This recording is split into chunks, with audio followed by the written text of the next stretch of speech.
Paramashivoham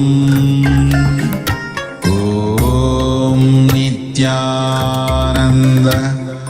Paramashivoham Om Nithyananda Paramashivoham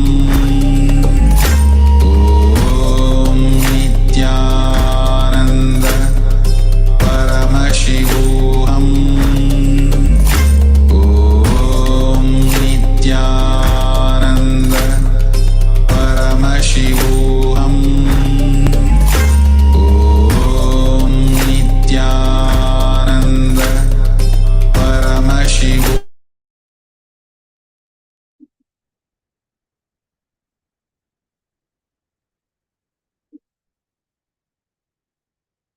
Yes, Nithyanandam everyone.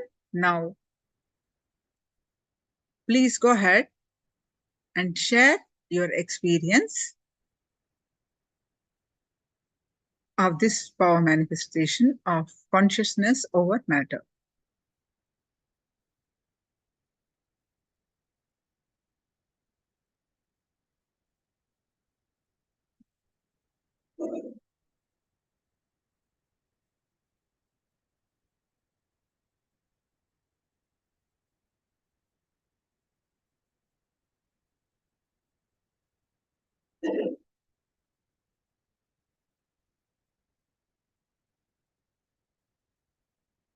The fruit ran to the direction I want it to drop.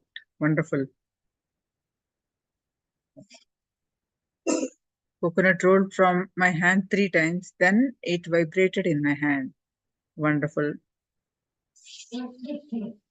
Guru Prasadani is vibrated intensely. Fruit was vibrating intensely. Wonderful. Wonderful manifestation. Clap yourself. Celebrate. Yes. I see more comments coming in.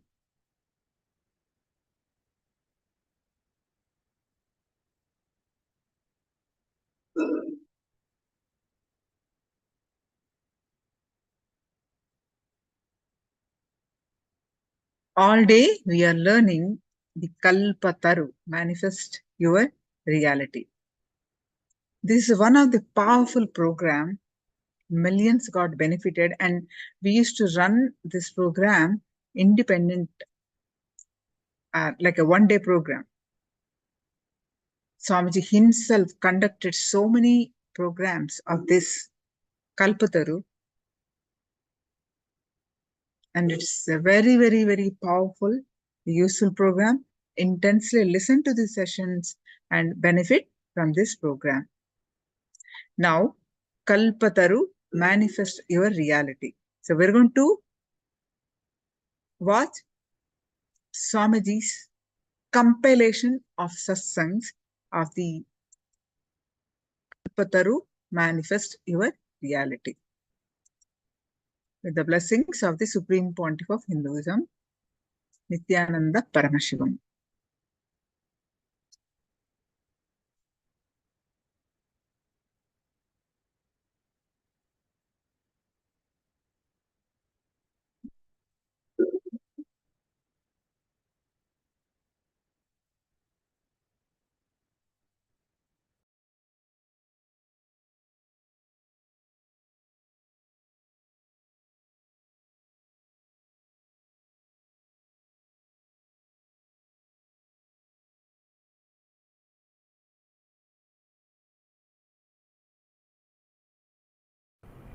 I am giving you very simple examples. Look into yourself. You have shut many of your possibilities with the idea you are a finished product. Sometimes you also think, if I am more loving, how nice it will be. But you come to the conclusion, end of the thought current, you come to the conclusion that is not for me, it is all over now. It's okay, leave it. Let me live and go. Or you start doing the actions where others will recognize you that you are a loving person. You don't work for really becoming loving. See, you just give some money, you just give some little time or attention. So others perceive you are a loving person. You work for that. You do not try to understand the physiology and psychology of the love and how to manifest that as a reality from your very core. You feel that is all done.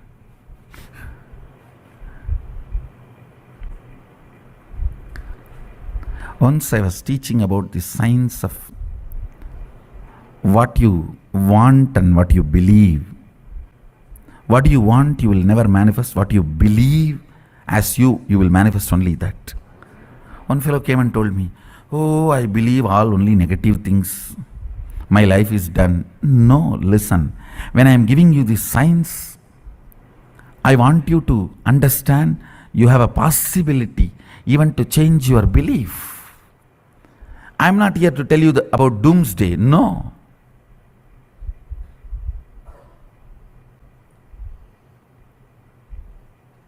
For Shaivite, only it's boomsday.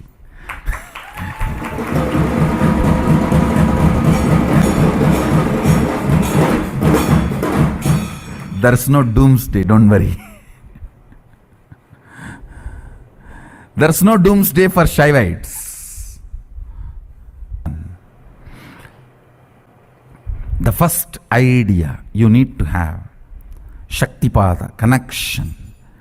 The first principle you need to internalize is you are a possibility. You are not yet done. In every dimension, your health, you have a great possibility to live 300 years healthily, even if you are already in deathbed. Actually, what is deathbed, you know? When you come to the conclusion, you have no more possibility. You are in deathbed, even if you are 20, even if you are a teenager.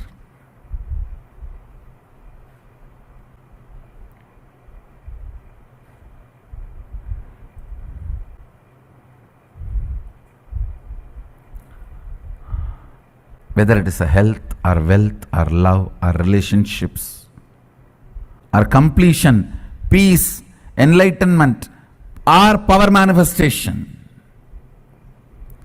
Power manifestation is nothing but a loud statement I am giving it towards the whole humanity. Hey, you are a possibility.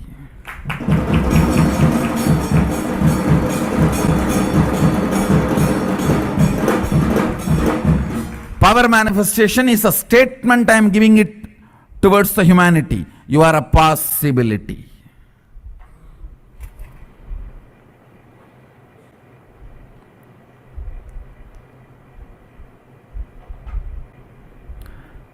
Second statement, listen. The first statement is you are a possibility. You are not yet done.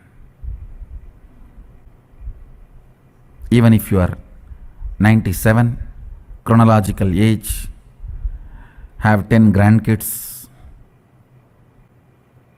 you are only a possibility. You are not yet done. Even Sadashiva, after manifesting all the Bhuvanas, Brahmandas,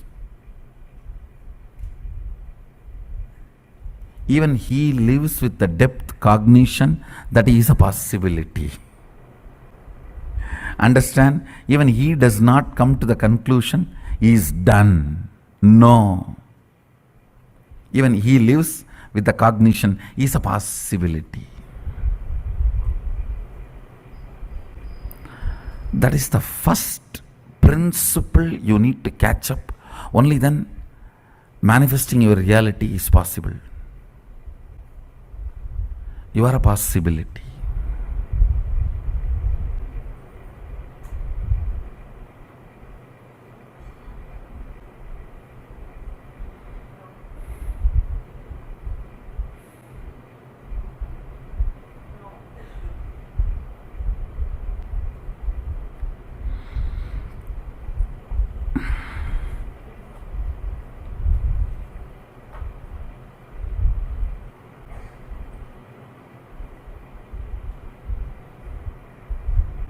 The second statement. Listen to the second statement. All impossibilities you perceive as your patterns, restrictive thought currents, destructive concepts, the patterns you carry, the samskaras you carry, thought currents you cherish, which are restrictive, destructive,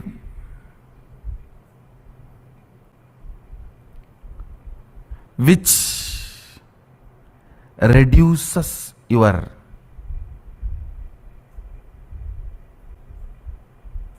power manifestation.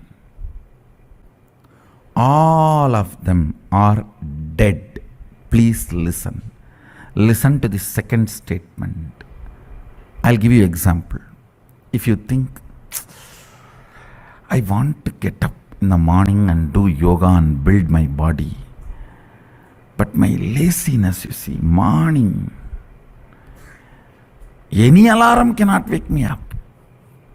If you think you have that lazy pattern, which is restricting your possibility, or that boredom, I really want to learn French, but you see, I am tired and bored, I don't know when I will open the book and when I want to learn. I really want to learn English, but I cannot stand reading one statement and one sentence. If you think all these patterns are torturing you, listen carefully. The good news is all your patterns are dead. But the person who needs to break the patterns will is alive.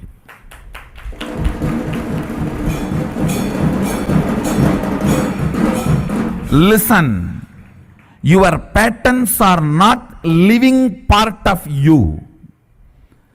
They do not live, means they do not exist. You are a living mechanism. They are not part of the living mechanism, which is you. Listen carefully. This is a second statement of physiology of reality.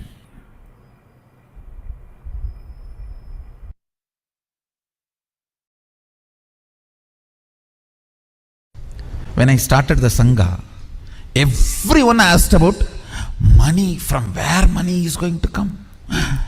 How money? Money? You need money? I wanted to repeat what I said in 2001. I said, I have decided to build something which is going to be best useful for humanity. I know money, human resource, everything needed will follow.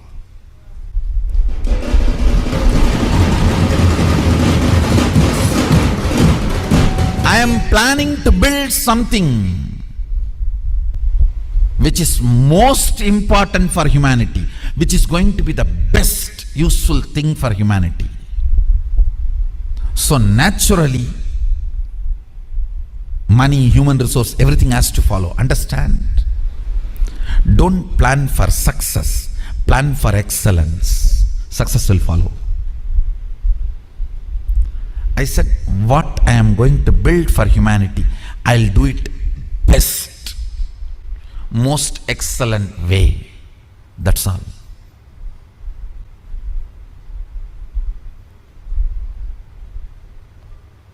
More and more of me makes the Anya come down. Anya means will, to come down, and will starts believing in more and more of impossibility.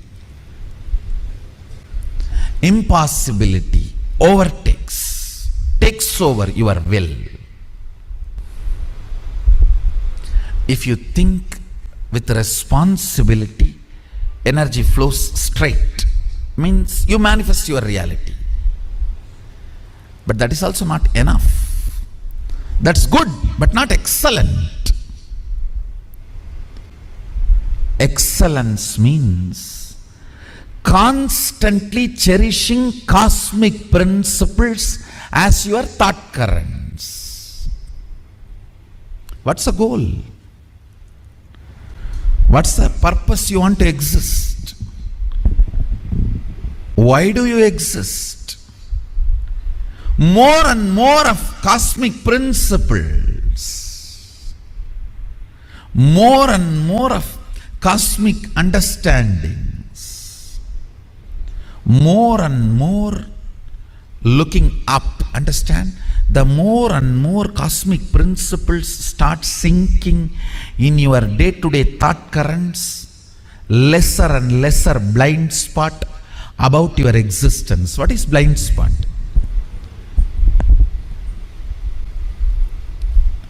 The gap between why and how. The gap between why and how is blind spot. Why you exist and how you exist. Why you want to do something, but how you do something. Why you want to live, but how you live.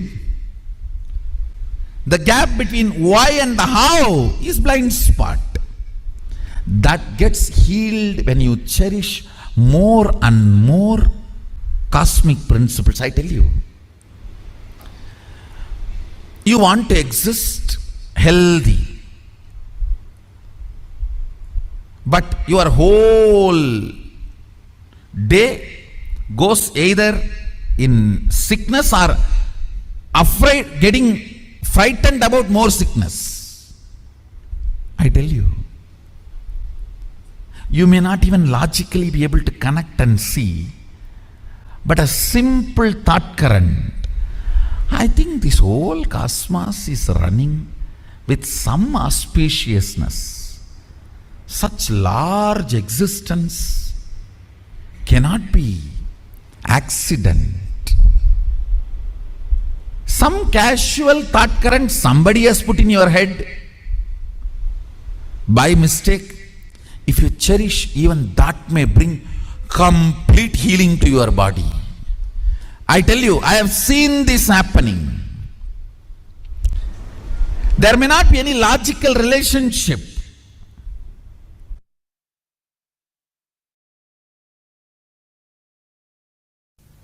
You have your body, your mind, your soul, Atman, consciousness. Because of the presence of the consciousness, soul, your body and mind starts functioning. Some more cities are joining.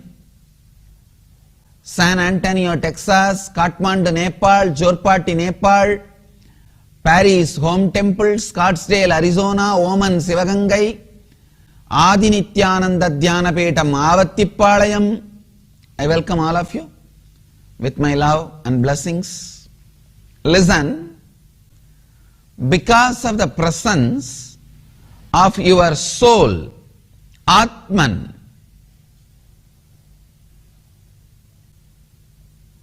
the body and mind starts functioning.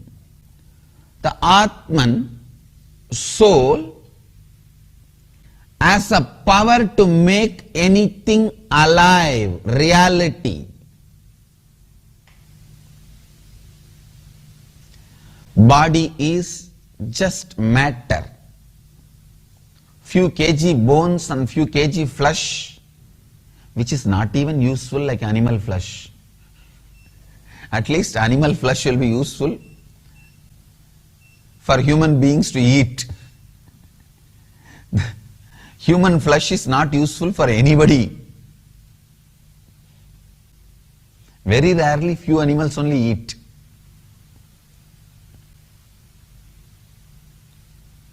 Body is just made out of little flesh and bones. But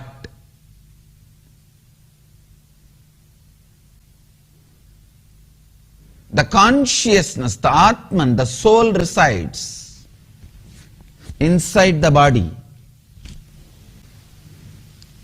That has a power to create anything you want. It can make anything into reality. Between this body and soul comes mind. Please listen. Body is just flesh and bones. Soul is consciousness.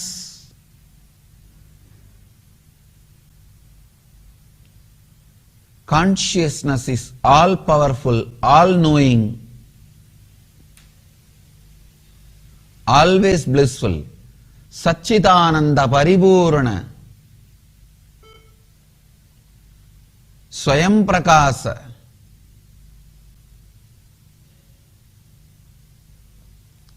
It is eternally blissful. The soul is Akanda Paripurana Satchidananda Parabrahma Nithyanandam. It is all powerful, all knowing. Body is matter. Because of the presence of the soul, the body functions. Between these two, body and the soul, comes mind. That mind can be used for right or wrong reasons. If the mind is centered on the body, it will live and die with the space of impossible.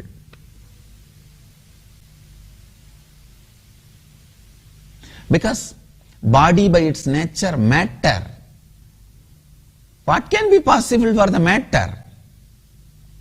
Nothing is possible for the matter.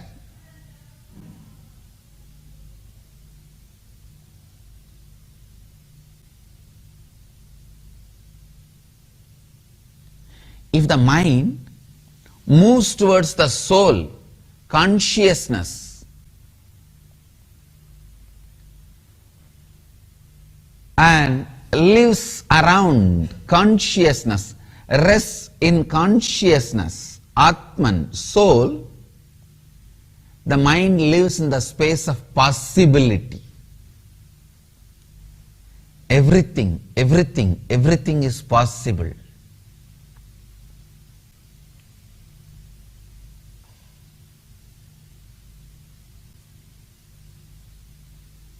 Please understand. Kalpataru is science of initiating you to learn to be in rest in consciousness. Science of initiating your mind to be in the space of Atman, soul, consciousness, helping you to start living and residing in the space of consciousness, in the space of soul. I tell you,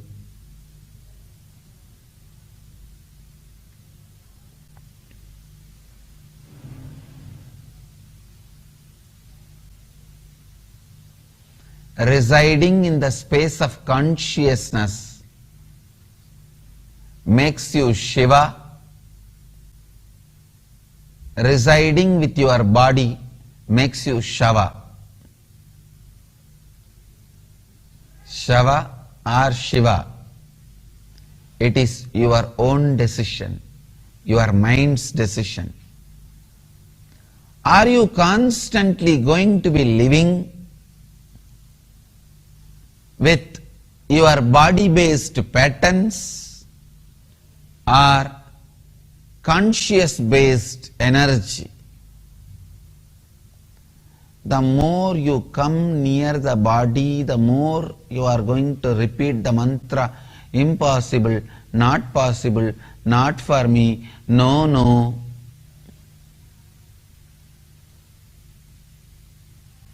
this impossible mantra.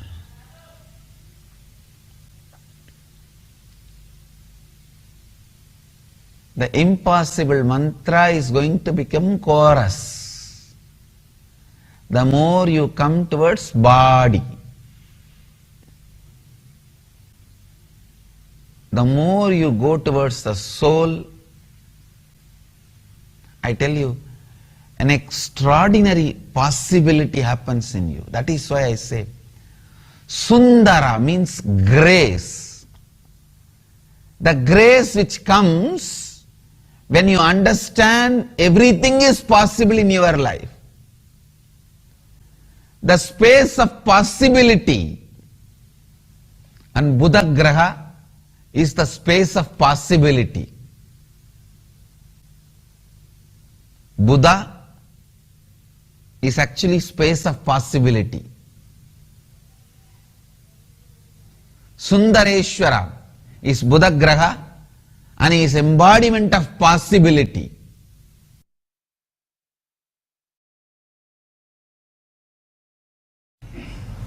So understand, the space you create inside is Kalpataru. That space you create inside is Kalpataru. That is why all our temples and ashrams, centers, it may be just one small room in a village or a one small room in some apartment complex in a busy city like New York. It may be a small one room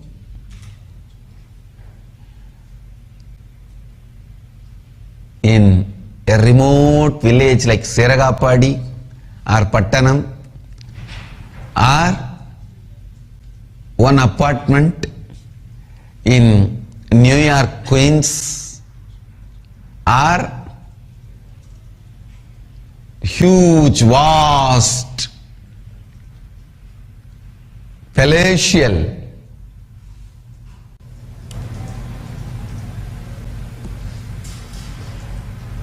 building like St. Louis or Los Angeles or Bidadi, wherever, the presence that functions, that presence that radiates, the presence that lives through.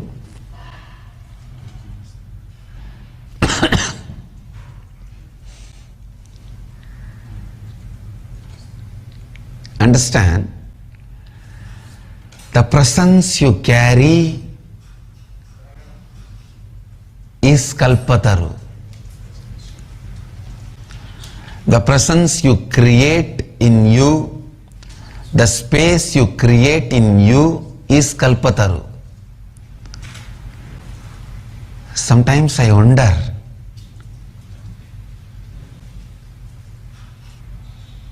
when I just look around,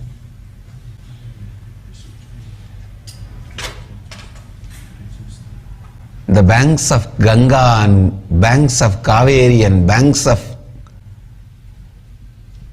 New York River. Sometimes I wonder,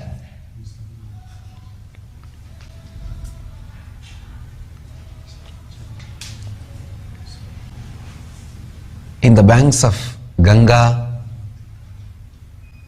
banks of Yamuna, Kaveri, Narmada,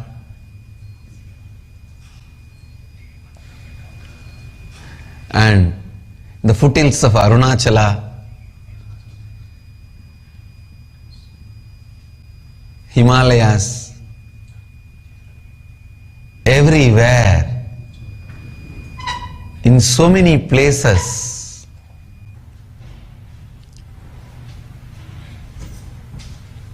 so many places all over the world.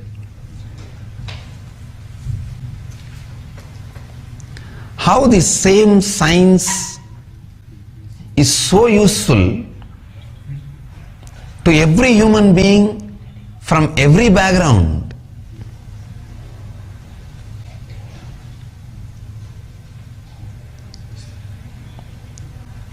Whether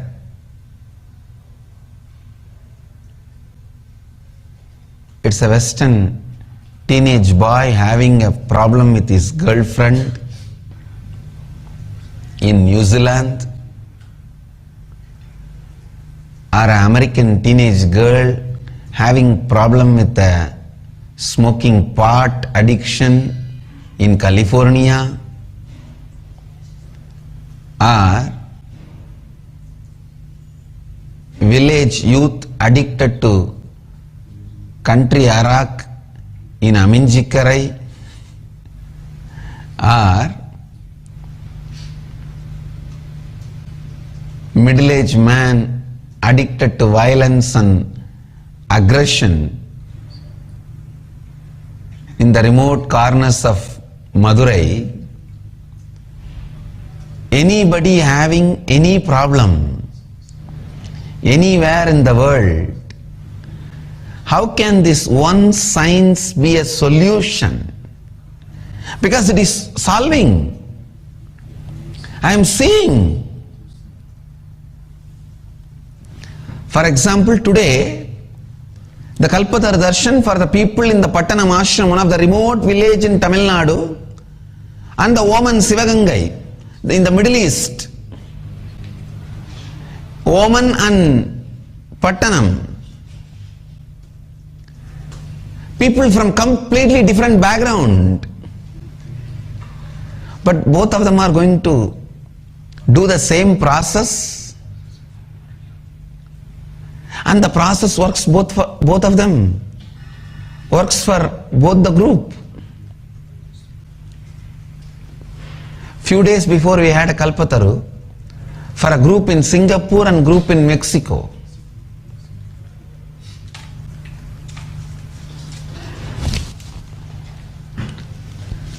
And for both the team,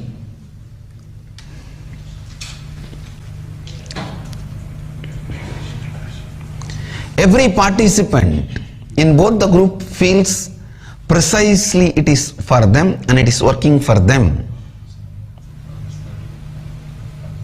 How? How is it possible? Sometimes I wonder, how is it possible? Understand, sometimes I wonder how the same science is working for a person who has a problem in Guadalupe to Kanchipuram, Phoenix to Piranmalai, all over the world.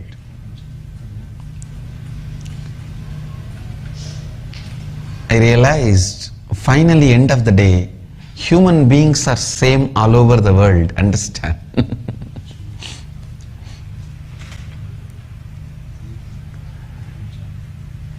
We are all embodied consciousness. Consciousness assumes the body. That's all is the human being. And we can, our consciousness is capable enough to create what we want in our life. Whether you are a tired, retired, old lady, almost waiting to die or about to die, or a young, energetic, excited man who is waiting to enter into life, you carry that consciousness. You are embodiment of that consciousness. You carry that Advaitic experience. You carry that universal energy. You carry that Brahmanda. Please understand, losing the memory of the experience does not take away the truth from you, because you forgot your oneness with the ultimate. Don't think the oneness has been taken away from you.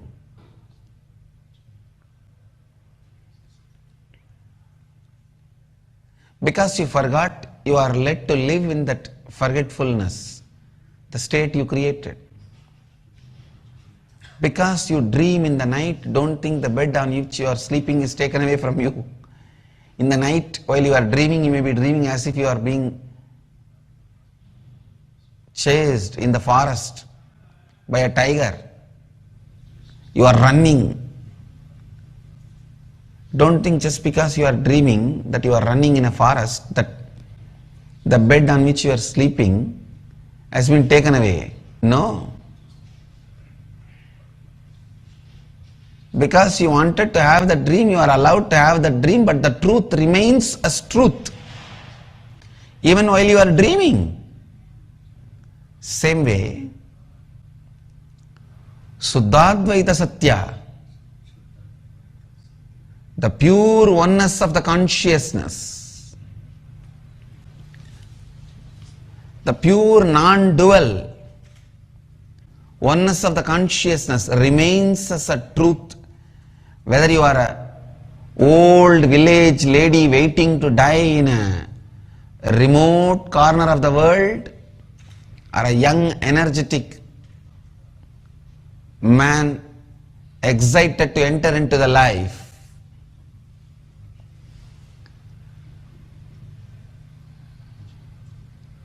Whoever you may be,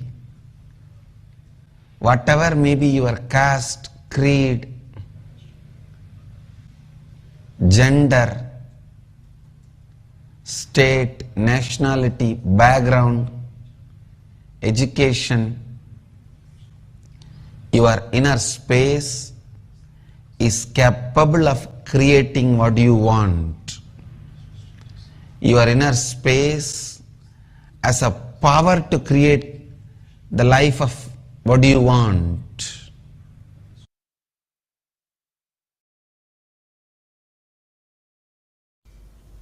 Please listen. A man who stops with the idea of impossibility continues to be in the lower worlds, lower existence. Man who goes on making impossibilities into possibility achieves Ishwaratva, leadership, consciousness.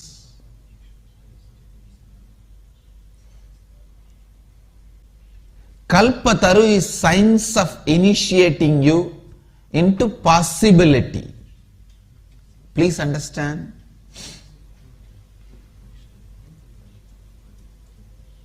I am not just giving you some technique to make what you want as reality, like this, the book, The Secret. One book became very popular, The Secret. It just gives you some technique, some key. I am not doing that to you. Same way, I am not just doing the job of making one of your desire into reality by blessing. The job of a mystic. I am not doing only that.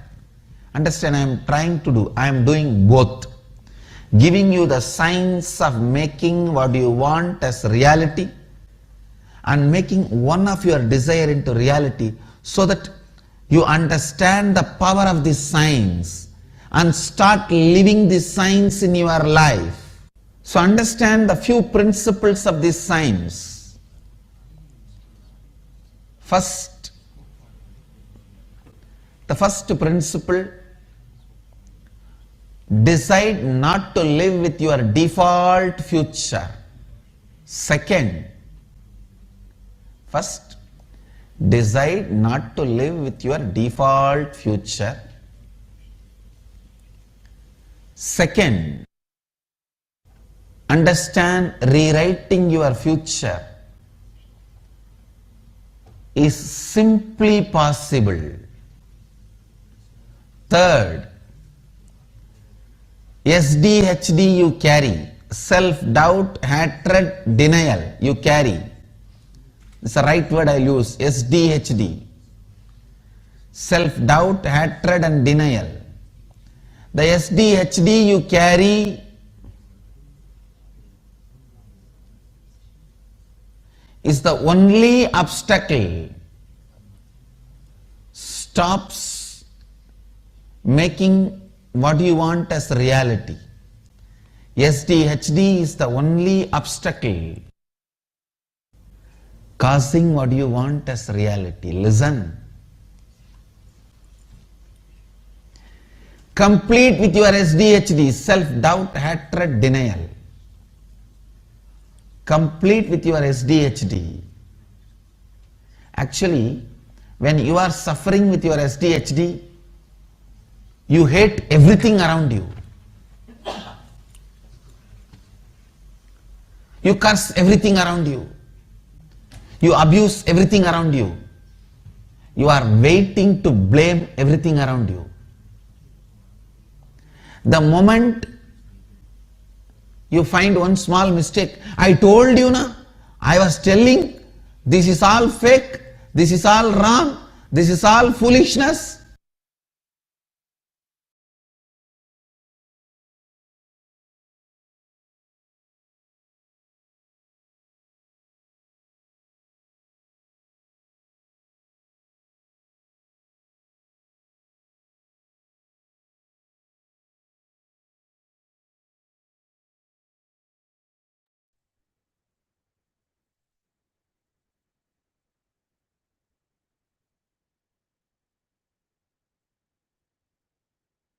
Yes. Now we're going to do one internalization exercise to understand thoroughly of these, to internalize what the powerful cognitions that Swamiji has explained from various satsangs.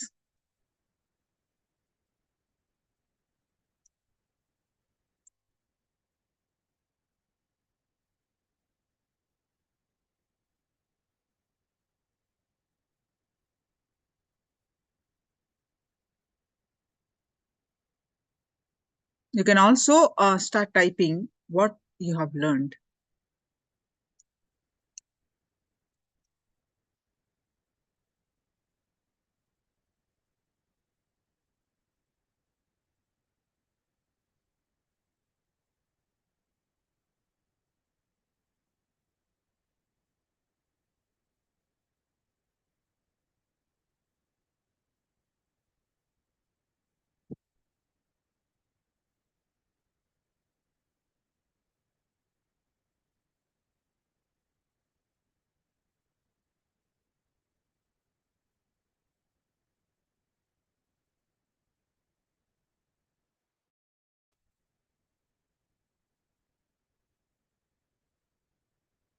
Okay, so what we learned? Your thoughts becomes words. Your words becomes actions. Actions become life, and life becomes reality. It's a simple science, straightforward science. Kalpataru process is initiating you to harness the powers of your reality.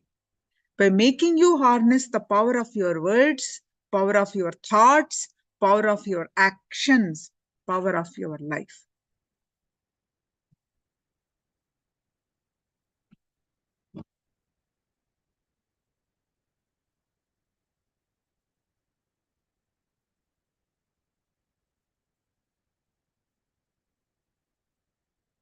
Guru Prasadani posted, do not live in the default future, rewrite and the future, it's simply possible.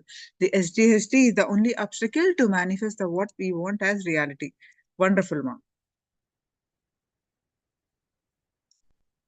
Now, Kalpataru signs the 5-step algorithm. That is, pen down any one desire. We will be doing this process in detail.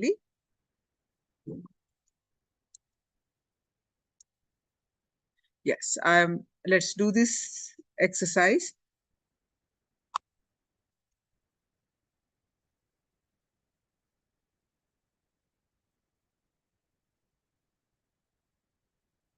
Now, write down,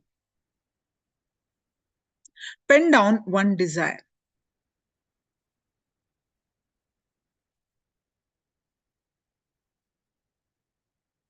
Pen down one desire.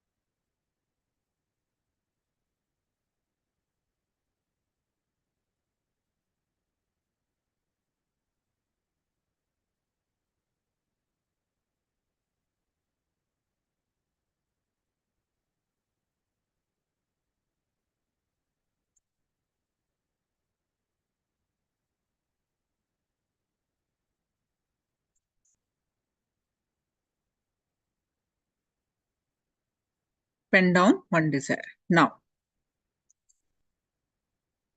let me explain to you. Next,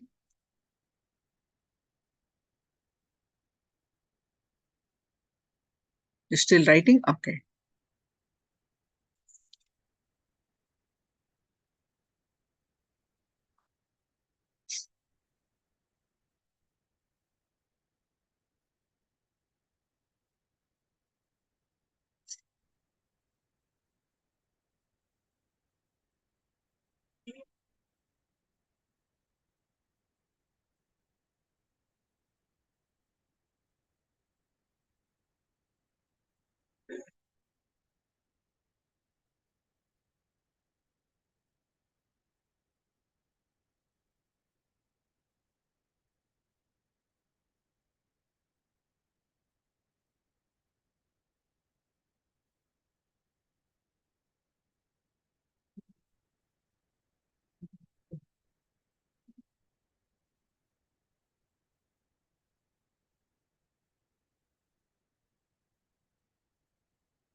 Now, next step.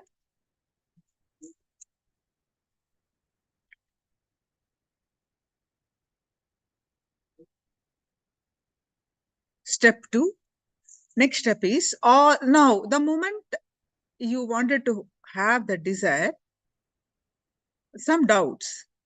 Really, I have not done this before, never happened before. Some impossibilities, incompletions you have around that desire. So pen down that, pen down that, the impossibilities that are coming now. How can it happen? How can I become healthy?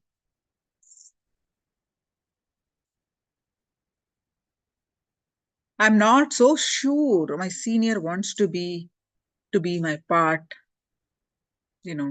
My boss does prefer to work with that team, not my team. Do I need more training? Am I ready for it? Will it happen for me? Supposing a person putting a desire as becoming a manager. You may have all these kind of doubts. So in that one, what you have written and what are your doubts, impossibilities, you please pen down quickly.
Yes. Now, continue to write.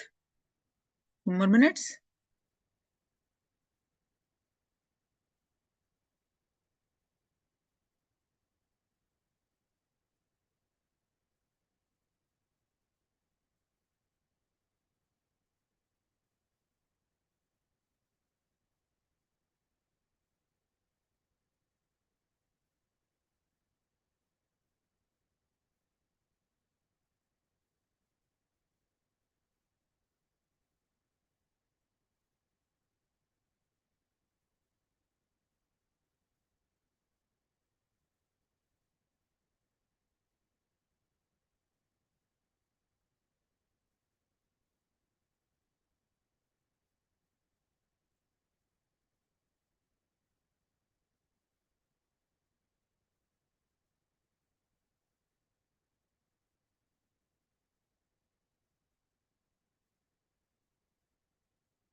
Done. Now let's move on to the next step. Now, let's remind what is an incompletion. Everything you feel as a problem in your life is incompletion. That cannot happen. This cannot happen. Everything you feel as a problem in your life is incompletion. If people are not, Ma Guru Prasad is still writing. You finished? Are you listening?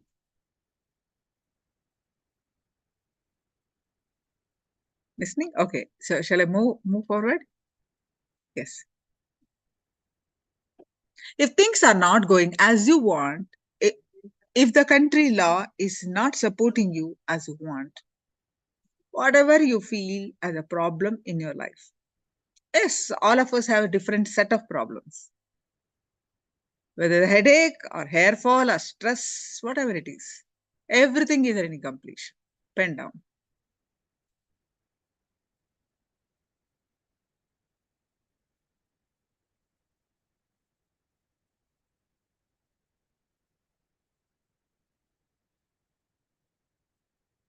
Step 3. So pen down the incompletions.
Now let's move on to the next step.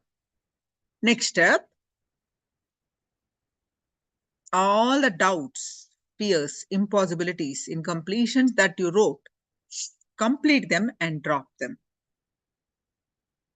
If you want to manifest any desire, whatever you have written, you just need to complete with them.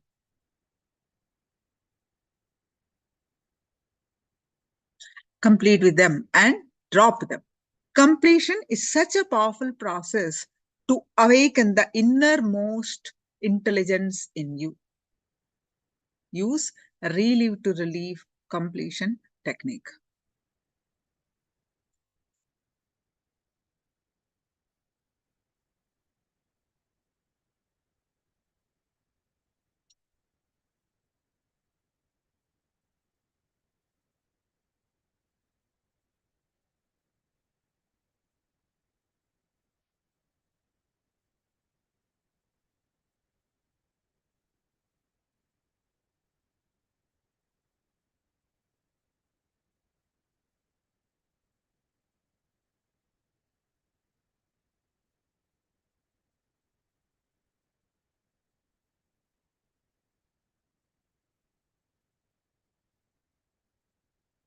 If you have any questions, please do let me know.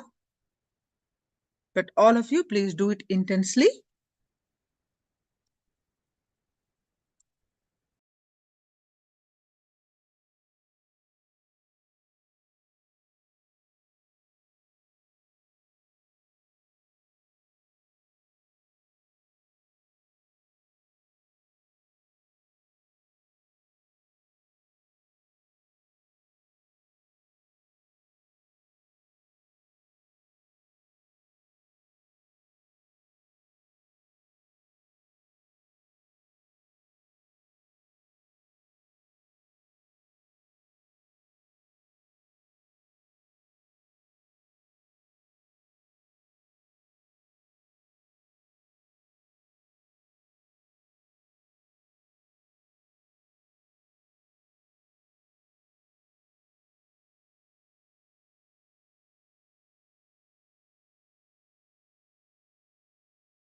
Now let's move on to next step. So far what we did is first to identify the desire, what we want to manifest.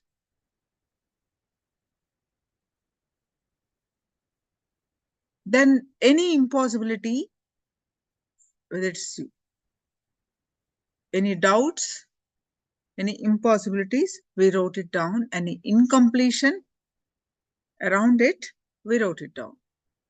So now we are moving to the next step.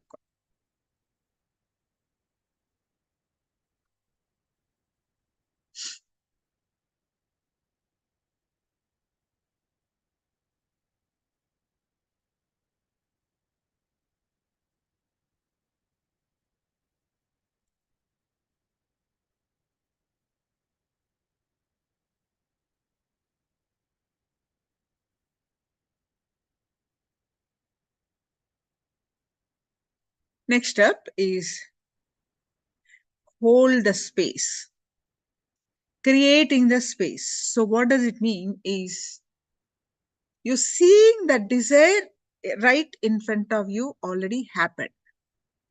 You're not seeing that sometime in the future, but it's already there. Creating this in your inner space that you're seeing it right in front of you as a reality. You visualize that. So hold the visualization of what you want to create. For example, you want to create a wealth in life. You will have so many fears, doubts, impossibilities about wealth. I'm not good enough. I don't have enough training. Now for the next few minutes, decide. I am not going to allow these incompletion.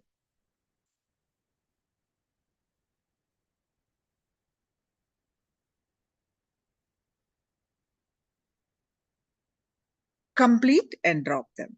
Hold on to the space that you already are wealthy. So you create a space that you're a wealthy person, right? You're wearing, you're having a beautiful house, servants and whatever you want to visualize. You hold that space. Then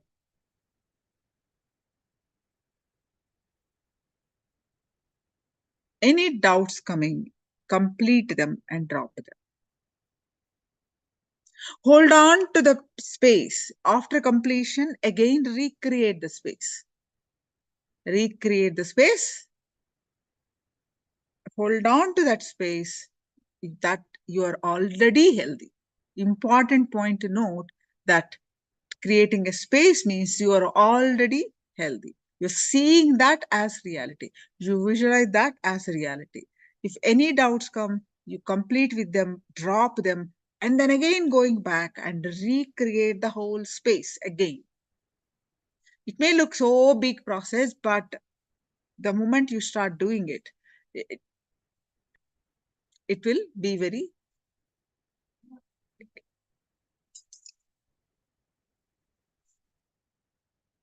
simple. See, right now you do not know what are your incompletions, what you want to actually manifest. But once you brought to your awareness, if you have done sincerely all the incompletion towards a desire that you want to manifest.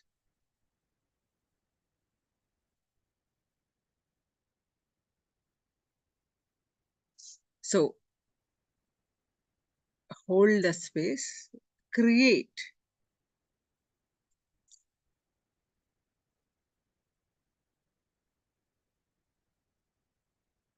Hold the visualization of the desire that already happened. You're already living in that desire. You already manifested that desire. Any incompletion, doubt coming in the between, just immediately go back, drop them, attend to them, and come back and recreate the space.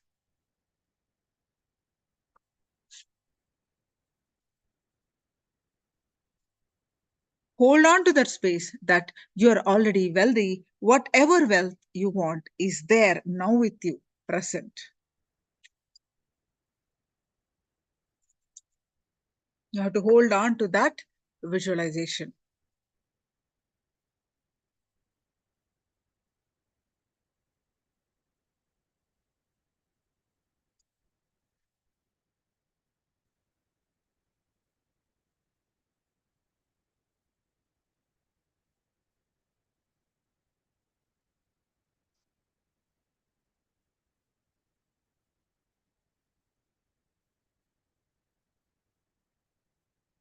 say we have taken an example of 30-year-old woman manifest the promotion.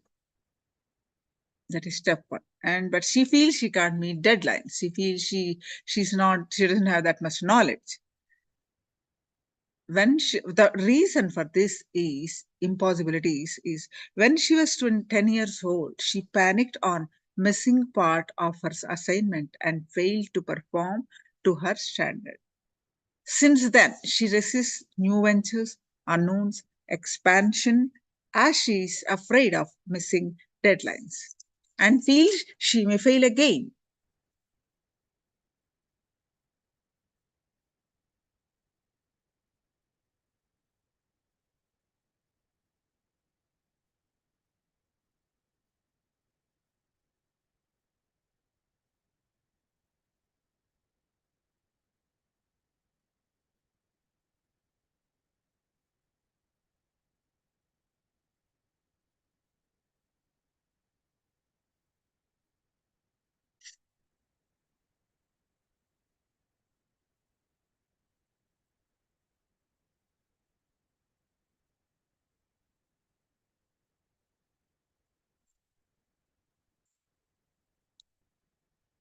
Again and again and again, complete with that impossibility, again and again, create the space that you want to manifest.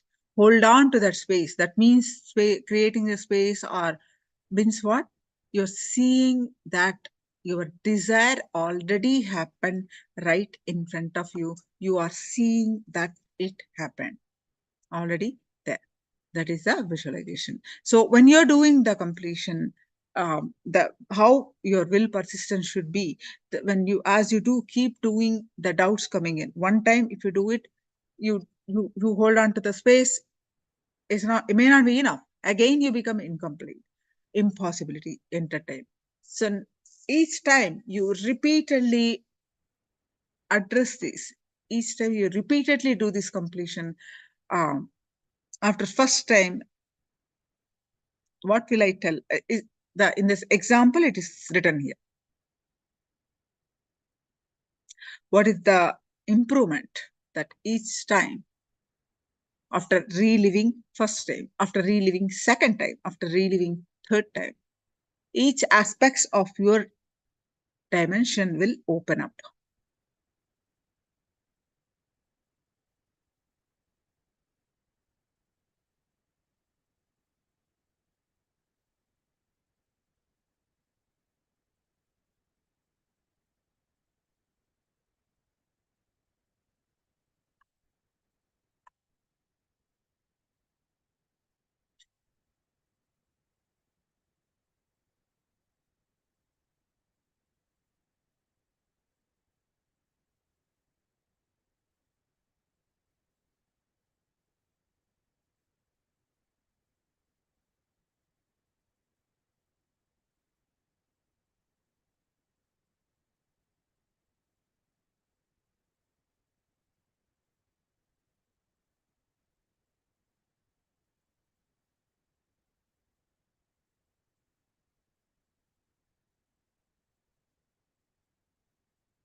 Are you all done? All right.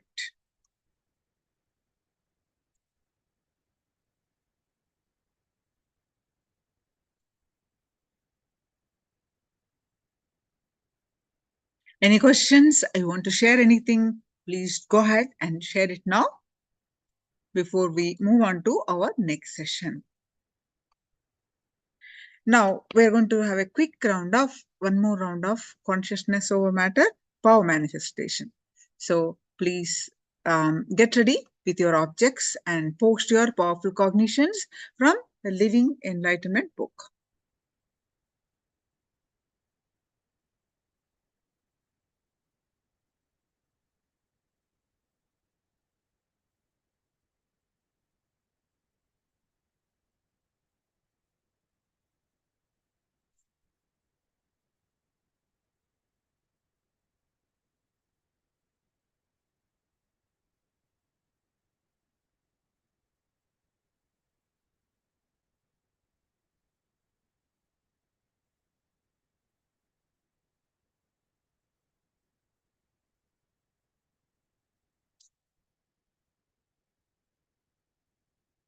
Done?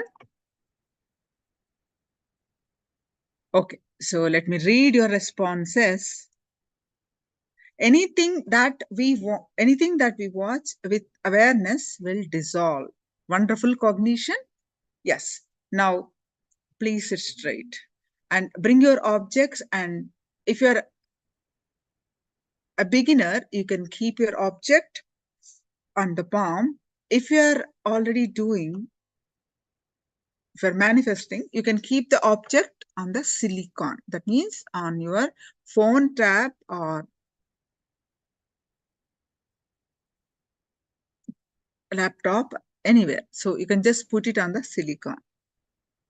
Now let's start manifesting the power of consciousness over matter. So sit straight, visualize Swamiji's form in your third eye.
Paramashivoham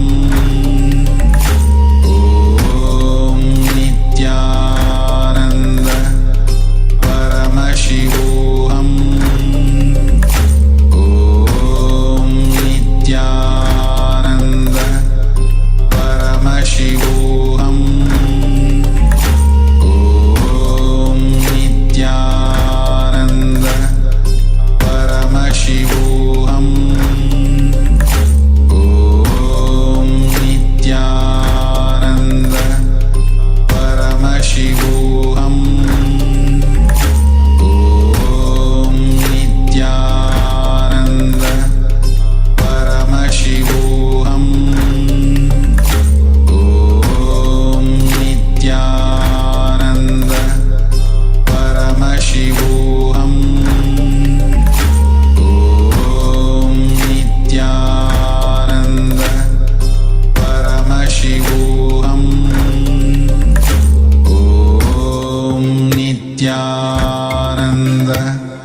Paramashivoham Om Nithyananda Paramashivoham Om Nithyananda Paramashivoham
Yes, now all of you please go ahead and post whatever is your experience of manifesting the consciousness over matter.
So,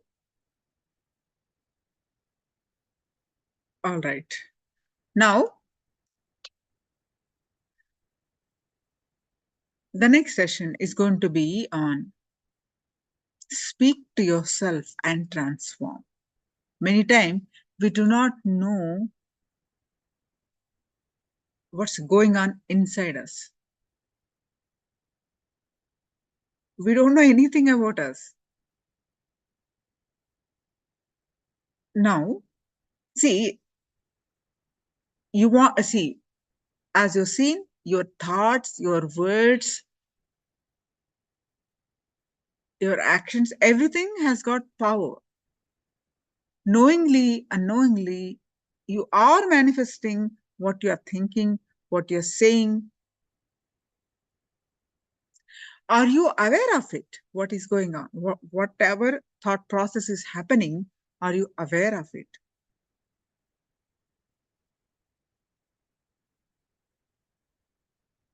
Sit with yourself and seriously ask, do I really want transformation? If you still are seriously saying yes to you, then do it. If not, what is stopping you? Ability to speak to yourself. What is stopping you? Ask yourself. Convince yourself is what tapas.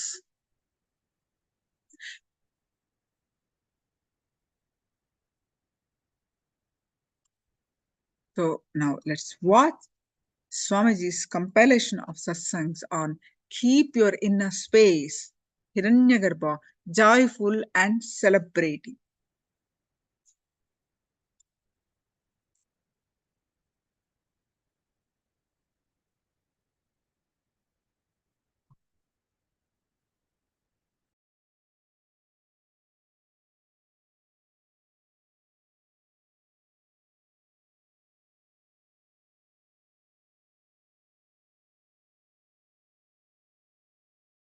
Listen. Today's powerful cognition, the jnana and vijnana from KAILASA. Listen.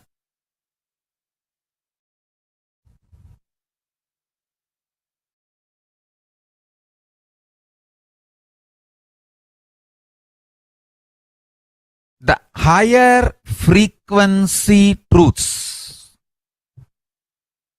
Listen. The higher frequency truths, even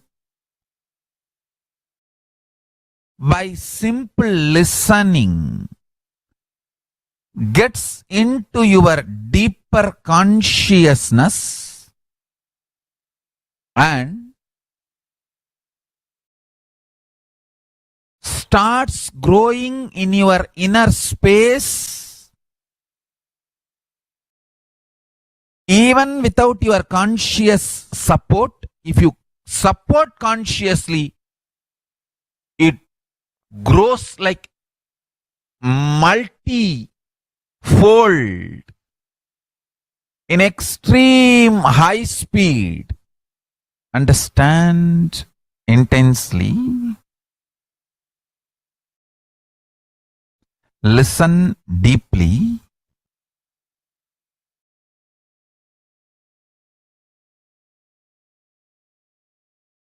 Higher truths expressed not only has linguistic importance that you need to internalize, understand it has even phonetic importance. Means even by listening, lot is digested inside you.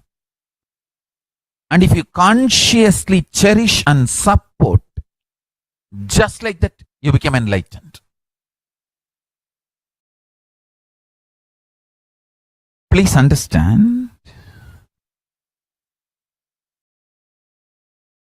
I am working with every one of you individually, not only to make you all enlightened, make you all be a space for Paramashiva to land and manifest.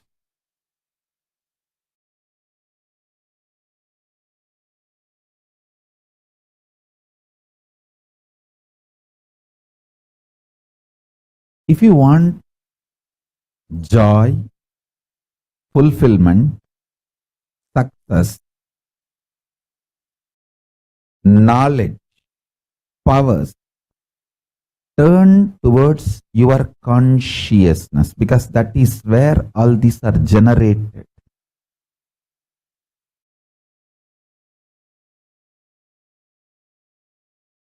Learn the science of the soul, the source code of the software based on which you are functioning, you are operating, you are giving commands, you are generating commands.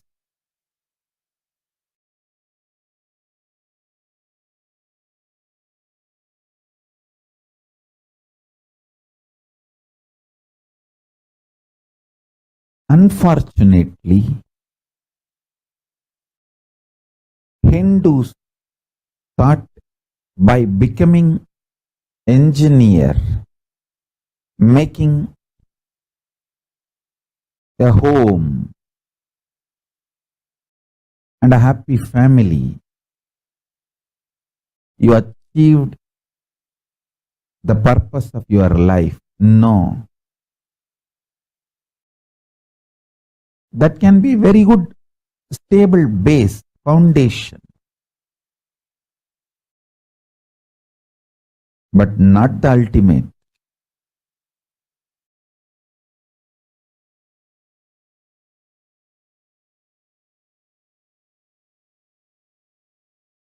Stop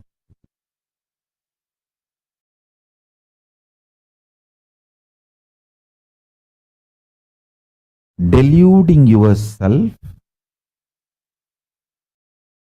or stop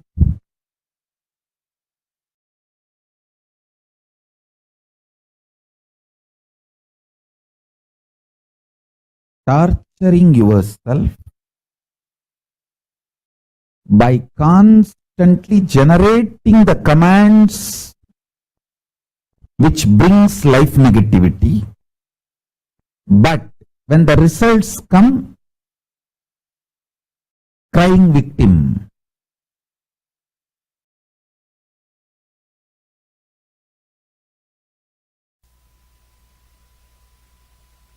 Gita clearly describes Gantivam Shramsate Hastat Tvakchaiva Paridahyate Nacha Shaknomi Avastatum Brahmativa Chame Manaha.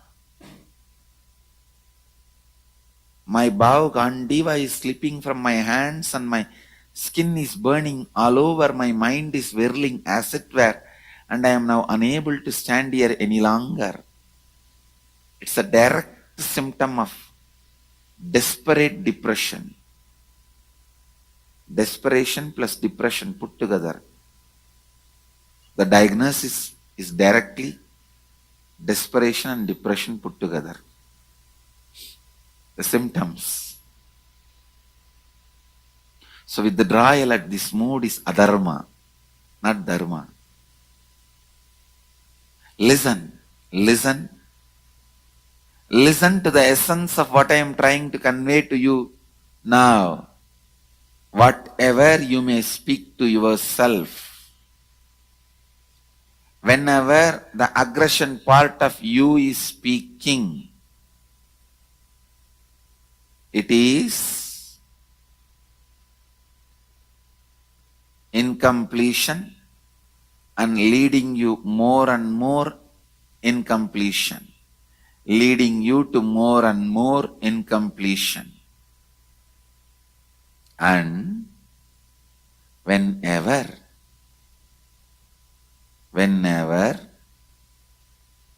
you are listening, whenever you are listening, that listening is completion and leads you to more and more completion. Move towards completion more and more by listening to you.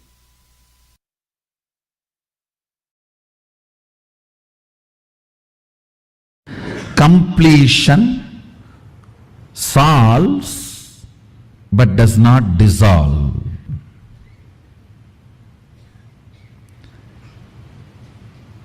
But only something which dissolves the source of the problem can be an eternal solution.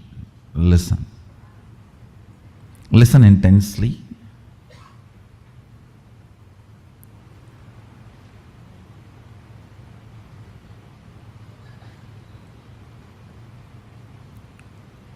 Dive into your depth.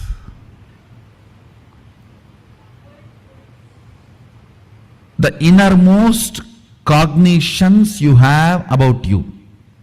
How you cognize you. Sit with yourself seriously and ask, do I really want to transform?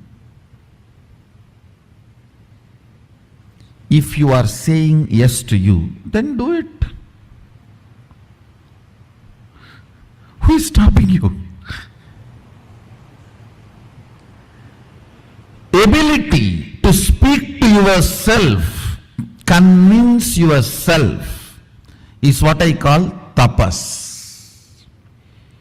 Tapas does not mean you sit in the center of the fire, you don't eat, or you eat certain food, or you take bath 2000 times in a river,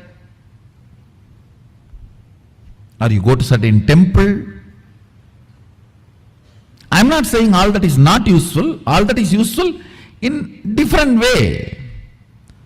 Real tapas is ability to sit with your depth and make your depth listen to you.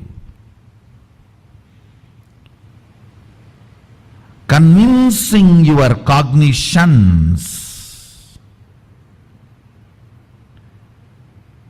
to change, evolve, transform, and build new cognitions. Listen. Convincing your cognitions and change, evolve, build new cognitions. After all, it is nothing but updating your inner software. Nothing more than that. It is just updating your inner software. One nice thing about this inner software, when you update, even your body starts, hardware also starts changing. Understand? Agama is the oldest software, revealed 60,000 years before for human beings, human consciousness. Maybe you can call it as Windows 1. Every incarnation is updation. The message comes, You want to update now? Remind me later. Do it in the night. You can choose anything. Every master is an updation. It's an update invitation. Windows 2, 3, 4. Now, after tired of sending windows, the door itself is opening.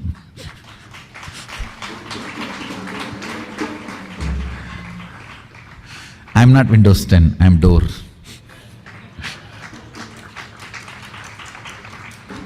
Understand, upgrading your cognition, what you feel about you, what you reveal about you, and how you feel about you. Updating your cognitions is all needed in the life. Completion itself is nothing but helping you to update your cognitions, upgrade your cognitions. Completion itself is nothing but upgrading your cognitions.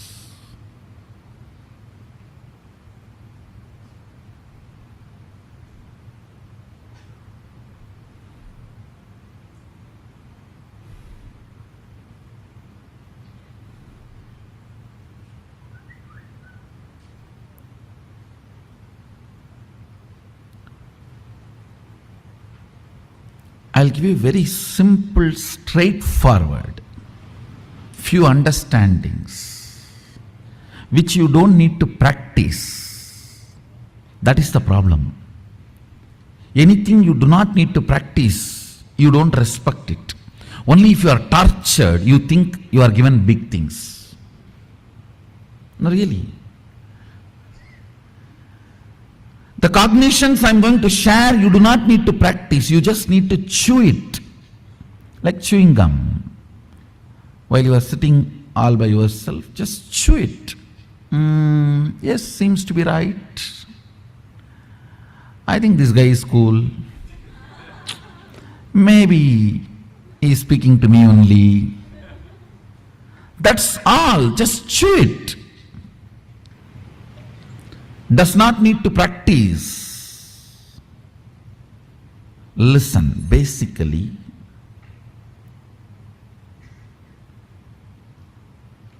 the idea, transformation, changing your thought current or behavior pattern is difficult, is the biggest problem. The moment you decide your thought current, your behavior patterns are difficult to change, you become old. Do not listen to the part of you which says transforming is difficult. Listen.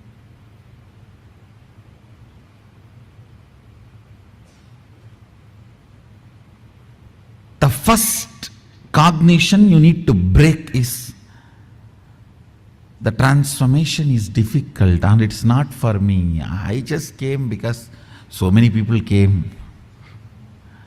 I came because my neighbor came. I came because my opposite house person came. Wherever he goes, I go and see what is going on there. So I came behind him. This is not for me. Listen.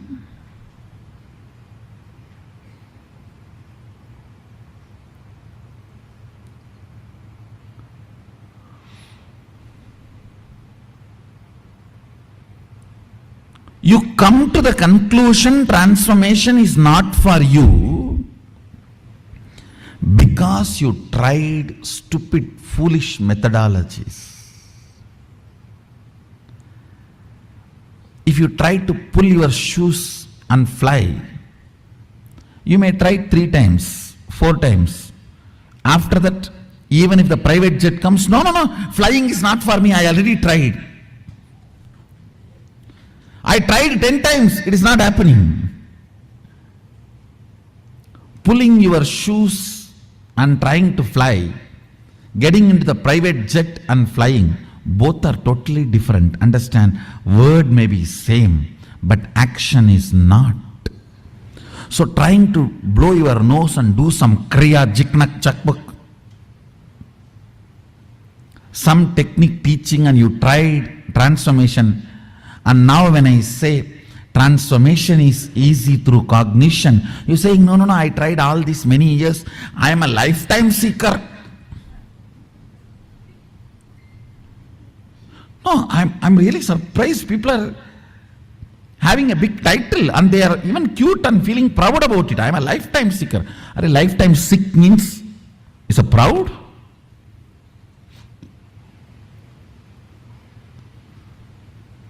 I am lifetime seeker. I go to all gurus and check out everyone. I am almost now off guru. No, there are many. Only that kind of people come to me. I don't know why. Only after going everywhere and getting nicely beaten.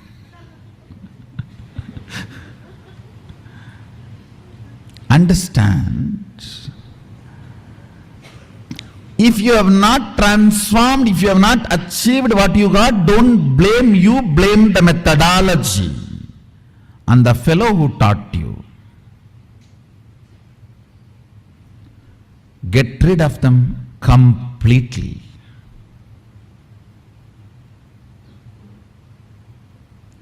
Listen, trying to pull your shoes and fly, getting into the private jet and flying is totally different. So, this cognition that I cannot transform or transformation is too difficult, I've done everything, I tried everything, it's not working for me, that needs to be broken first, very seriously. Very seriously. Understand?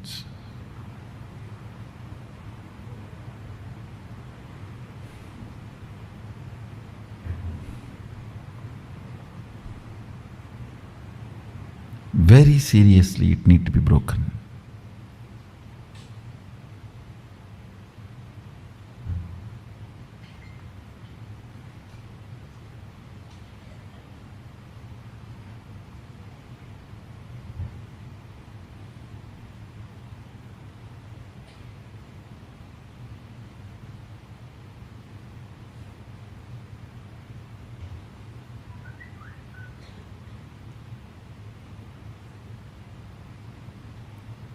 Only if this cognition is broken, you will even sit with yourself with the trust something is possible.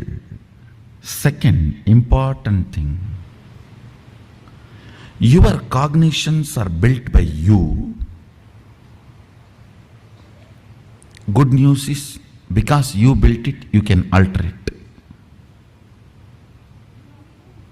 Because you built it, you can alter it. For various reasons, you come to various conclusions without having the complete vision. Understand? Recently, I read a newspaper article. This anti-Hindu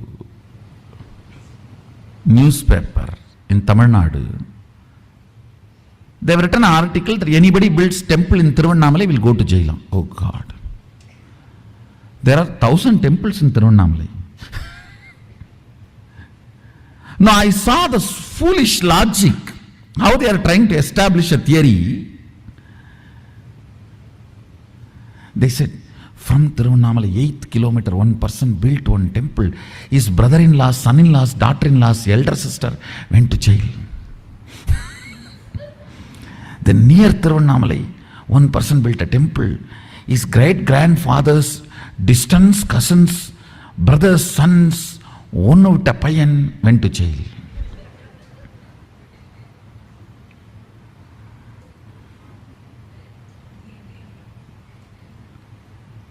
Strange conclusions through perverted logic. Actually, when I say you are laughing, if you dig deep, you will see many of your cognitions are from these strange conclusions. These strange conclusions, and holding on to that strange conclusions and continue to operate is what I call trying to operate based on virus, not based on software. These are all illegally pirated softwares. Understand? Operating based on strange conclusions. You arrive without having a simple, straightforward vision towards life and reality. Strange conclusions you create in your life without simple integrity is what I call virus inside, which continues to keep you as a slave forever. This is the straightforward, most practical solution. You need to understand almost 99% of your conclusions, the cognitions you carry about you, life, strange stupidity. If I wear the black dress today, the whole day will be bad. How you came to conclusion?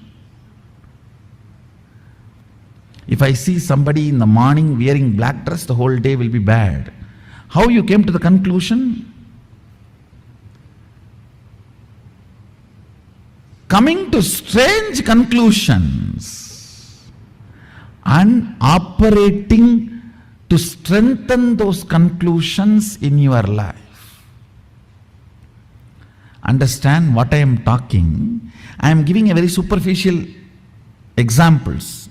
I can go deeper. Go deeper. When your body is in good energy after a cup of coffee, how you think and perceive, how your cognitions are. When you are tired, bored, body is tired, how your cognitions and perceptions are. See, your cognitions, your irritations, your inspiration or boredom is not logical. It is just cup of coffee.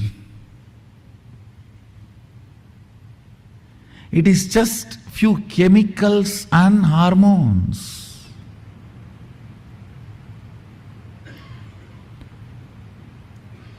Distrusting your cognitions and trusting integrity as your software. Listen. Just disowning all your cognitions, deciding to catch up with the integrity. Integrity means I am defining every thought current you cherish. You should put your whole being to fulfill it, because every thought current you cherish is a promise you are giving to yourself. Either you put your whole being to complete it, fulfill it, or you drop it and complete it.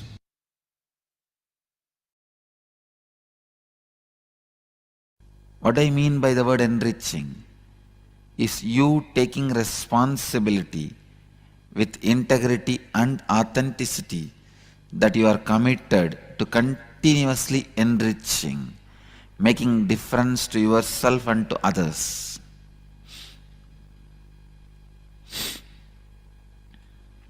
Listen. You taking responsibility with integrity and authenticity that you are committed to continuously enriching, making a difference to yourself and to others. Enriching is your commitment to the possibility of living yourself and life around you in a space of expansion. and completion. Enriching is your commitment to the possibility of living a life of enlightenment. See, when you learn to enrich yourself and others, you live a life of solution, not of problems. A Chandala lives only with problems. A Brahmana lives only with solutions.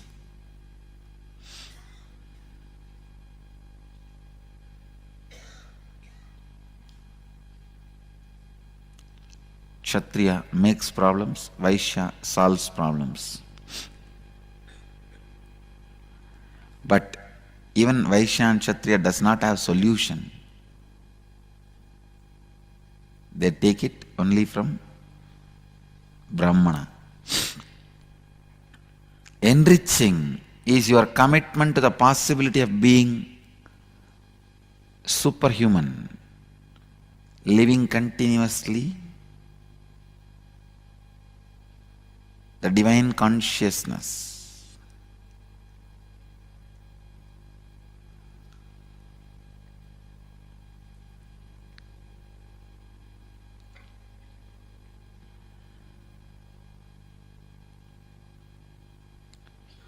Do not give up on yourself and give up on others. That is the secret of enriching. Understand? Don't give up on you and don't give up on others. The master key to practice enriching you and others is don't give up on yourself.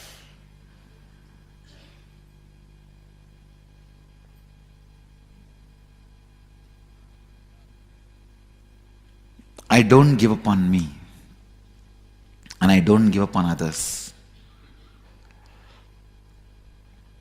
I don't give up on me and I don't give up on others. Please understand.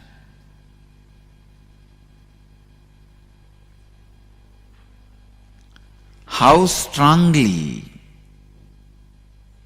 you are going to remind yourself not to give up on you and others, that is going to make the success of your life, and that is going to keep your crown center alive, Sahasrara alive.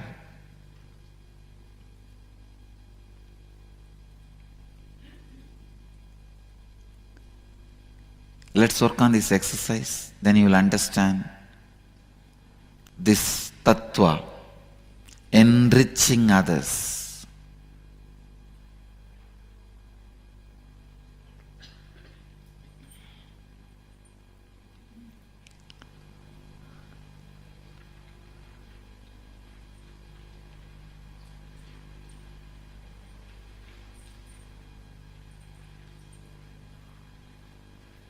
Make a list of all aspects of your life that you are not satisfied or happy about it.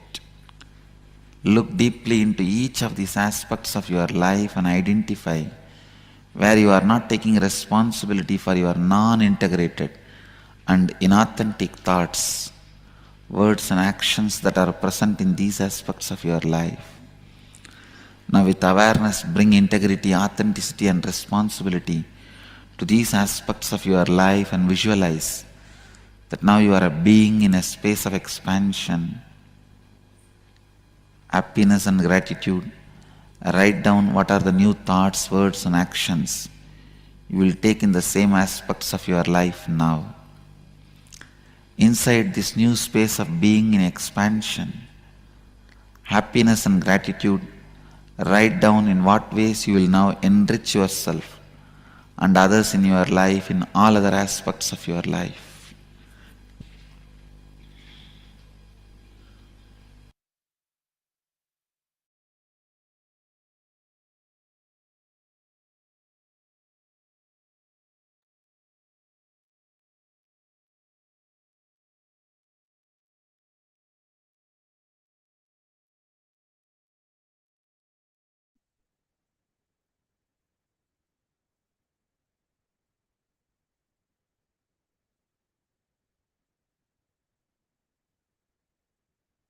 So now let's do one internalization exercise on what we just learned from Swamiji.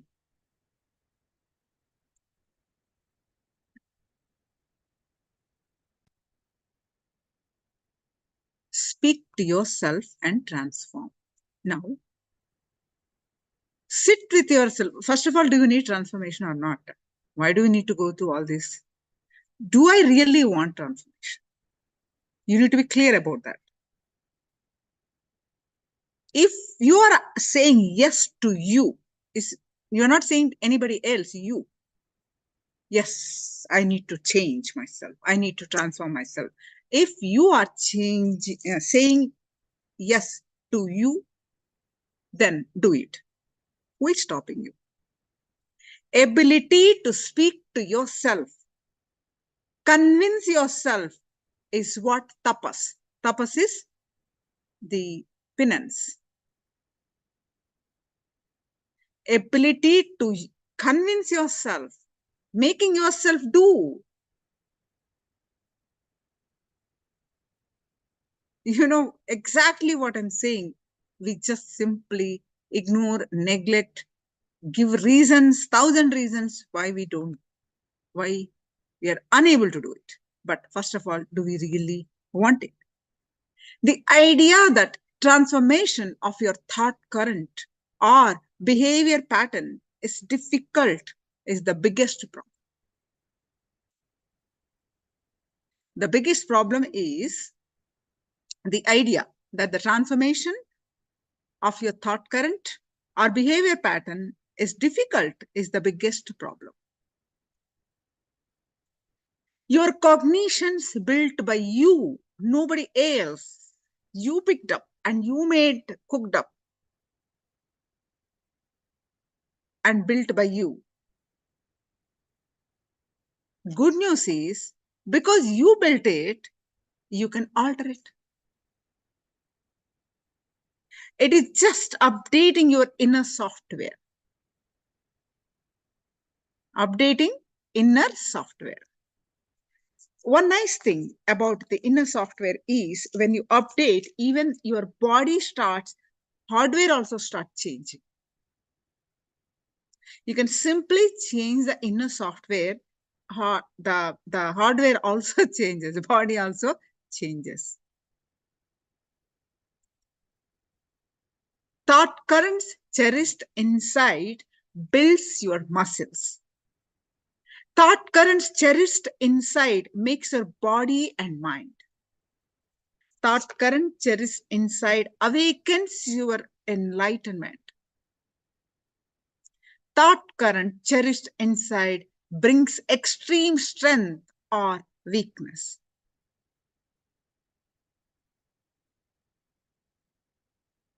It all depends on what thought currents you are entertaining.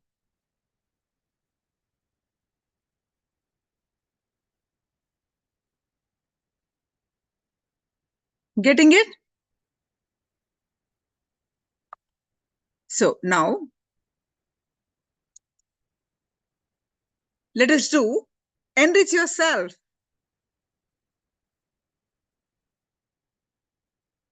Let's do one exercise. Make a list of all aspects of your life that you are not satisfied or happy about.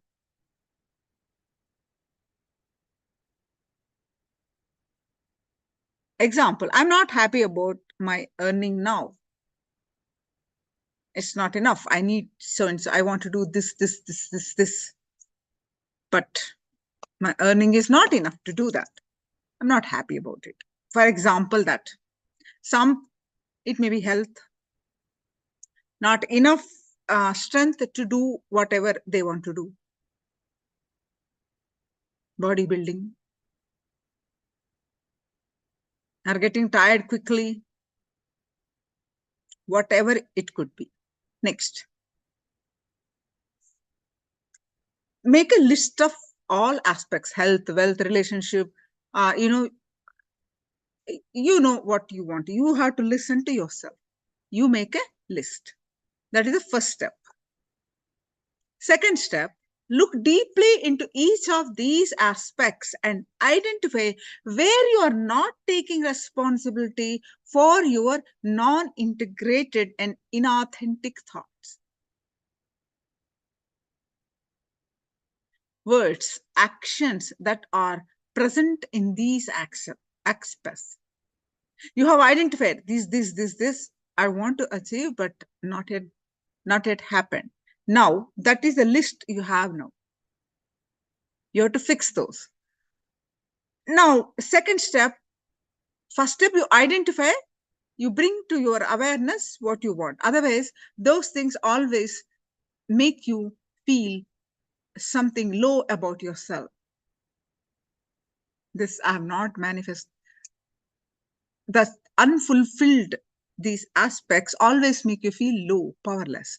So now you brought them into awareness by listing them.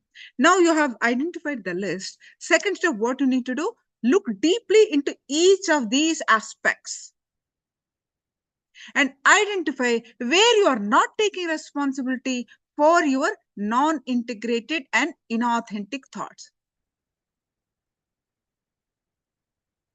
Words. What are the words you're telling to yourself? Actions. What are the thought currents? Example, I'm not introspected and taken any step to improve my earning. Have you really looked into why? I just keep repeating negative words about it. That's all. I can't earn it. Oh, life is difficult.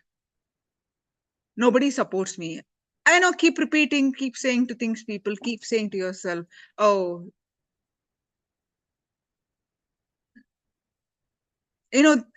are you just stop it there?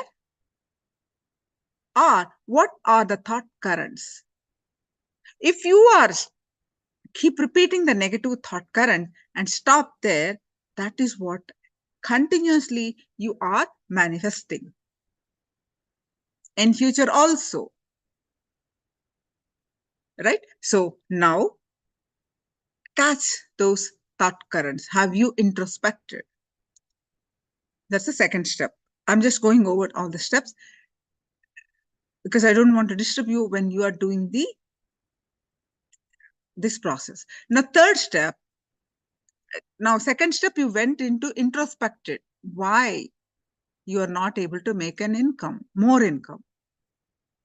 What are the negative choice of words that you're using continuously, telling to yourself, telling to others, brooding over, frustrated over, whatever it is? Catch those. Now that you have awareness, because all those thoughts, all those words have power over you. So now with awareness, bring integrity, authenticity, and responsibility to these aspects of your life and visualize that now you are a being in the space of expansion. You are transforming happiness and gratitude. Write down what are the new thoughts, words, actions you will have the same aspects of your life now. You have understood the negative thought currents, words that you are telling to yourself. Now that you know the reasons why something is not manifesting. Now, third step, what you need to do? Bring more awareness. With the integrity, responsibility, and authenticity, take responsibility for those actions, those words. Visualize that now you are bring in a space of expansion, completion. You decided yes to your transformation. You said that yes to yourself. So now you need to take the responsibility for it. You need to take responsibility for your expansion, for your happiness, for your gratitude. Write down what are the new thoughts, words, actions you will have in the same aspects of your life now.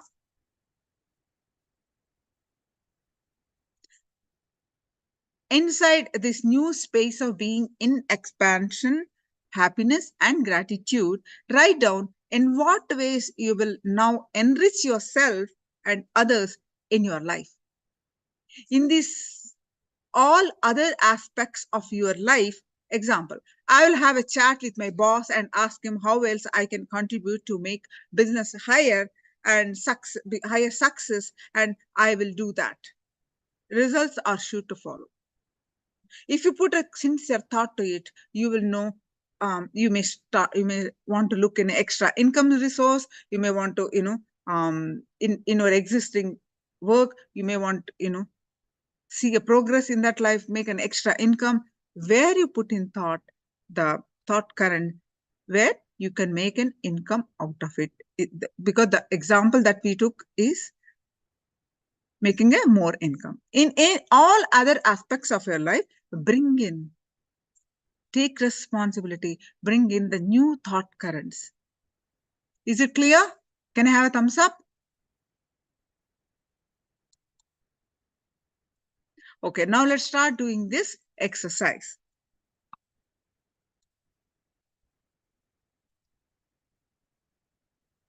Let's start doing this exercise.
move on to our next segment.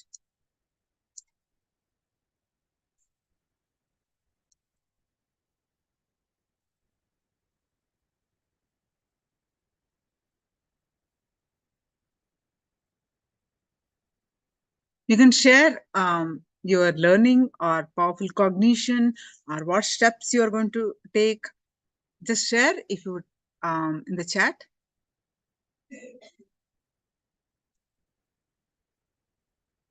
What is that introspection brought to your awareness?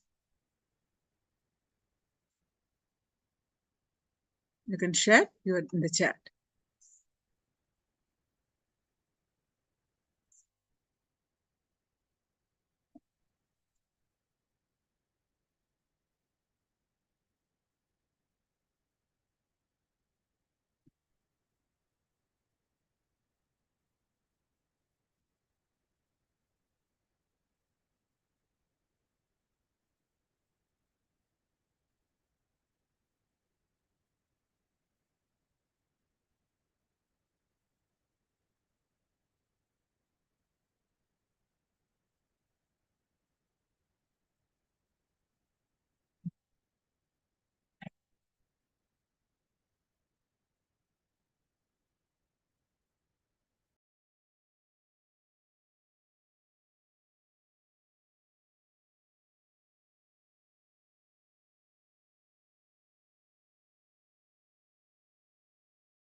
Now, we are going to learn.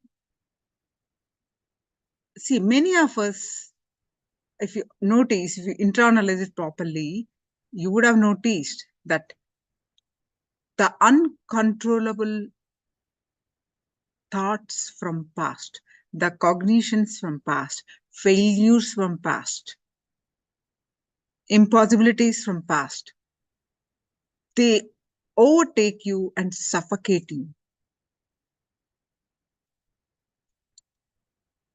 making you believe you cannot do.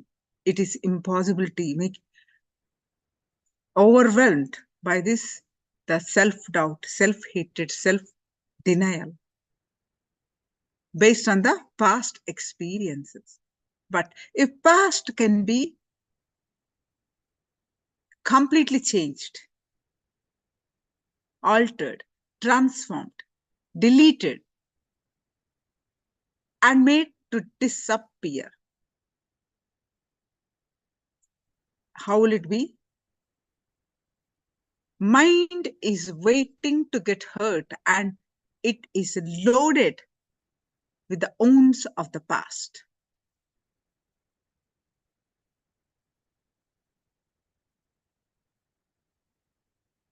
The secret of the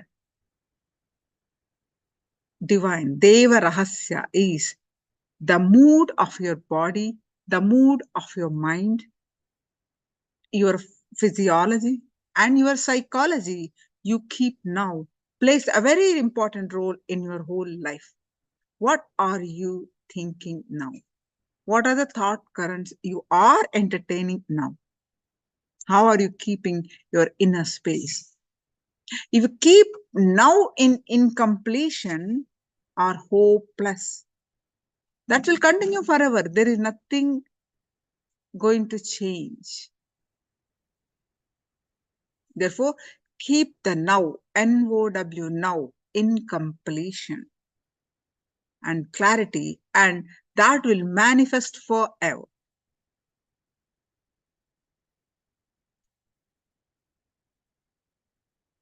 So let's listen more from Swamiji's own voice. Change the past. Rewrite your future.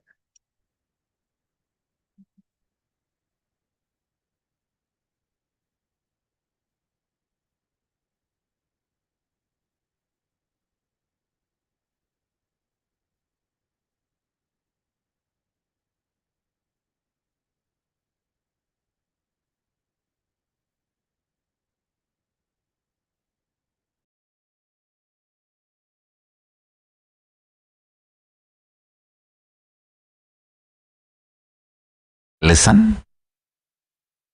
Listen. I want to tell you two things. One, the scientific values. I was studying what makes something as a science, the definition of science, what makes something as philosophy, what makes something as mythology, what makes something as history. I was studying the definition of the qualities and the substance. What is the substance and what is the quality declares something as a science, something as mythology, something as history, something as philosophy. I tell you, after thoroughly studying, and I was also spending some time with many different autobiographies of people from various walks of life, from different parts of the world and different time and culture. Listen. The conclusion I arrived, Vedas and Agamas have highest qualities and values of science. Understand? The revelations and declarations of Vedas and Agamas, whether in the field of health, in the field of cosmology,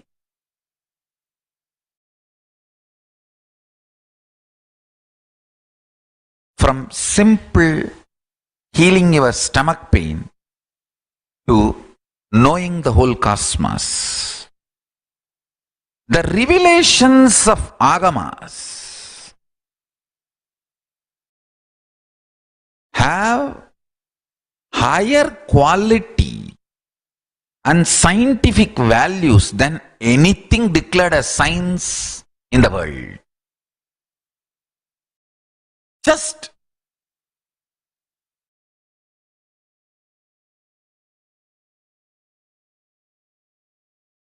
I need to wake the whole world to this reality, the Paramashiva Jnana, the quality. Listen, the quality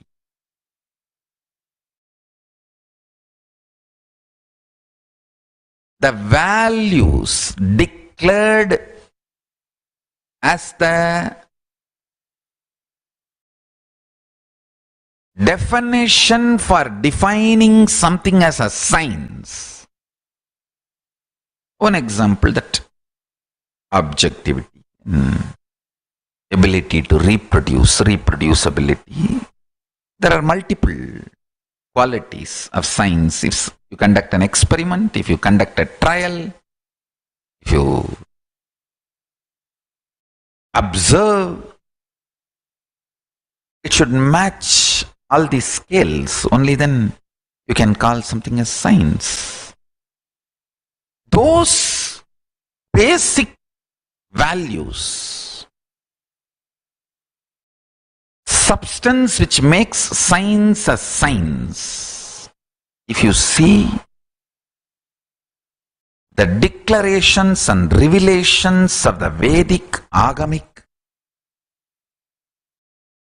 truths, what is revealed in Vedagamic truths is more scientific than anything called science on the planet Earth.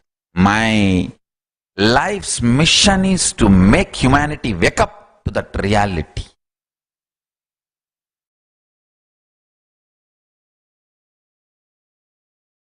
The first statement I am making, past can be completely changed, altered, transformed, deleted, and made to disappear in parts or full, and rewritten as we want. I do not want to leave any doubt. That is why multiple words I am using. Past can be fully deleted, or half deleted, or partly deleted, deleted as we want. It can be transformed fully, partly, as we want. It can be changed, rewritten, fully, partly, or as we want. Understand?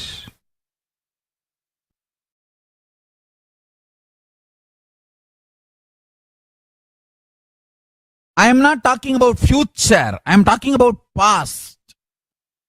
Let me repeat. If you think you missed it, I am repeating. The past which you think is over, gone, that can be changed, transformed, rewritten, deleted, fully, partly, or as we want, part by part, the parts which we want. Understand?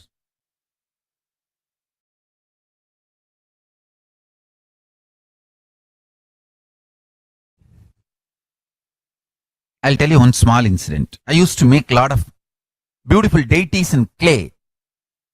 I'll collect the clay after the Ganesh Chaturthi. The vendors, the people who make clay Ganeshas, they are basically the traditional family of Kuyavar family. The families who make pots and sell in the village. That families, they make Ganesha during the Ganesh Chaturthi. They bring clay from their lake nearby their house and bring it to the main center of the small town. I don't want to say town. Those days it was not town. It was a small town. They bring the clay and make Ganesha and sell, and the remaining clay they just leave it and go. And the local shop owners, they feel that remaining clay is a big headache to remove. I'll go and collect all of it and start making deities out of it. So I used to make a lot of deities and keep for Navaratri and make Navaratri Utsavam. My neighbor, all my neighbors were part of larger family. So my neighbor, one of my grandmother, either they are part of the blood relatives or distant relatives or literally like a friends and same family. And neighbor, we had one of my grandmothers. I do not know how she is related to me directly or indirectly. Her name is Pattamma, we used to call, and she's a very sweet person. Her husband, one of the grandfathers, how directly or indirectly he is related, I don't remember. He told me once, instead of wasting whole day making this deities on your own, just spend few rupee in the shop, you will get it, and bring and keep it and celebrate Navaratri. Those days I used to be having darshan of Arunagiri Yogeshwara. I ran to Arunagiri Yogeshwara and said, my neighbor Tata is telling like this, Swamiji, what do you think? Can you tell me what should I do? He laughed and said, all the people who buy from the shop and keep, do you think they get enlightened? They get experience. It is not the deity, it is the time you spend, your energy, your involvement, that makes you enlightened. He made a very beautiful statement. எல்லாத்தையும் பணத்துக்கு சமமாக்குனா இப்ப மொத்தமா பணத்தை பேங்க்ல வச்சுட்டு நம்மளா செத்து போயிடலாமா? வாழறதாம்பா வாழ்க்கை, எல்லாம் பணத்துக்கு சமம் இல்ல. He told beautifully, living is life, not everything is equivalent to money. If everything is equivalent to money, we can put all the money in the bank and then die. Is that life? Understand? The click I had with Arunagiri Yogeshwara, with this teaching, he was telling, our involvement makes life. Our living makes the life. Then I realized why Parivrajaka. I used to think, those days, Paramacharya, we used to hear regularly, Paramacharya is walking from one place to another place. After 15 days, we will hear that he has moved to a nearby village. I used to think, why 15 days we have to waste by walk, going by walk? We can hire a bicycle. Those days, the bicycles used to be hired. In the villages, they will give the bicycle for hiring. 1 hour, 60 paise. For 1 hour, the hiring charge is 60 paise. If you take 2 hours, 1 rupee. 20 paise discount. The bicycle, they will give for lending. Lending bicycle used to be the tradition those days. I used to think, even then I never used to think that let us have a car and all that. We can just hire a bicycle for Acharya and he can bicycle and go to the next village within 1 day. Why 15 days wasting? I used to think. Now I understand. Understand now with 10 vehicles, 2 ambulance, kitchen caravan, restroom caravan, 10 vehicle, I am making people walk.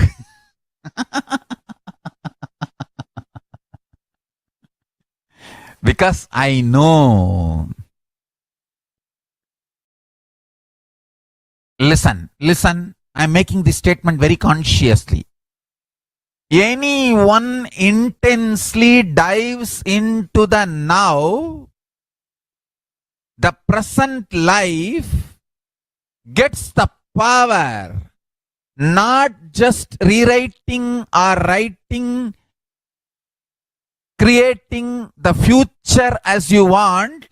You get the power even to rewrite, delete or transform the way you want with your past also.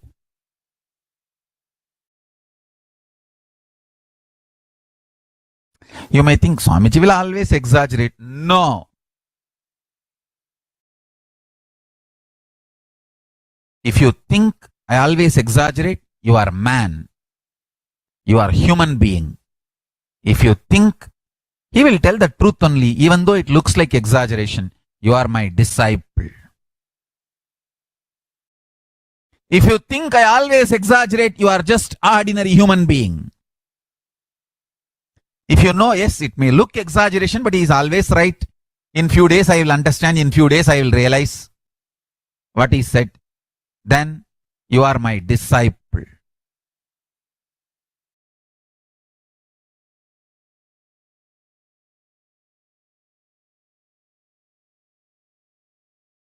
If somebody slaps you, the pain of the slapping disappears in few minutes, but the suffering that he slapped, the psychological effect, who slapped, why slapped, and all the repercussions, that continues to haunt you. Understand? That is why I am saying the matter is different and mind which perceives the matter is different. All suffering is from mind, not from matter. Matter maximum can cause only pain, not suffering. Suffering is from mind. The buddhi, decision maker,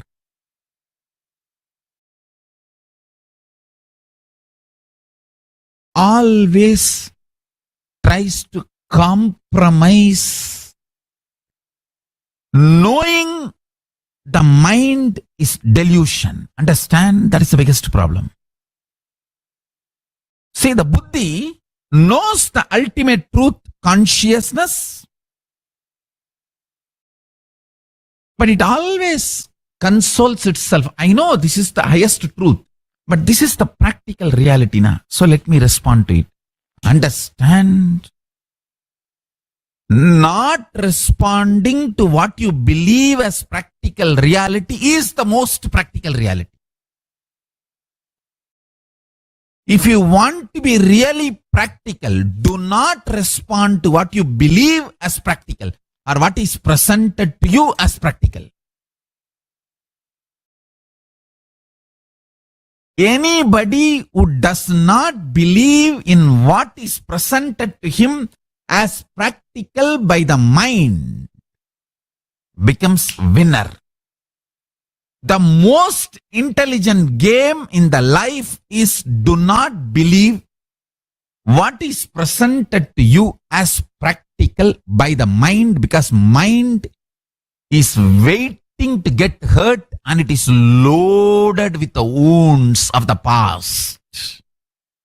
It is going to only repeat the pains of the past into the future or make you believe the pains of the past is going to come into the future, so you can continue to be the slave of the mind. Understand? Mind is like your senior subordinate.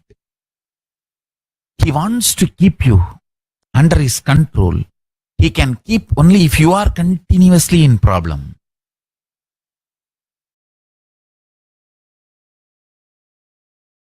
So please listen.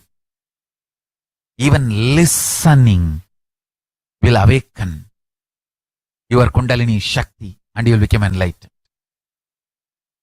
Kala is the dimension of the universe. In this dimension of existence, matter becomes energy. Energy becomes matter. Matter and antimatter nullifies each other and again becomes energy. All this happens just by will, without any effort. In this space of Kala, universes, multiverses, big bangs, black holes, planets, suns, moons, stars appear, exist for zillions of years, yugas, and dissolve simultaneously, spontaneously, without time gap chronologically. In now, now, now. Please zoom out and meditate on this. Understand? When you zoom out and meditate on now, when I am talking about now, I am not talking about Buddhist shunya now, that nothingness now. No. I am not against Buddhism. I am not disrespecting Buddhism. Please understand. But I am not talking the Buddhist nothingness now. No. I am talking Hindu Purnatva now. In Hinduism, now, present moment is the moment, is the time where your consciousness meets Kala, where Kala enters your consciousness. So, in this now, universe's race exists for zillions of yugas and dissolve without time gap chronologically. It hurts our brain. How can it exist zillions of years? And the next statement Swamiji is saying, no time gap. I wanted to tell you, the idea of zillions of years, trillions of years, billions of years is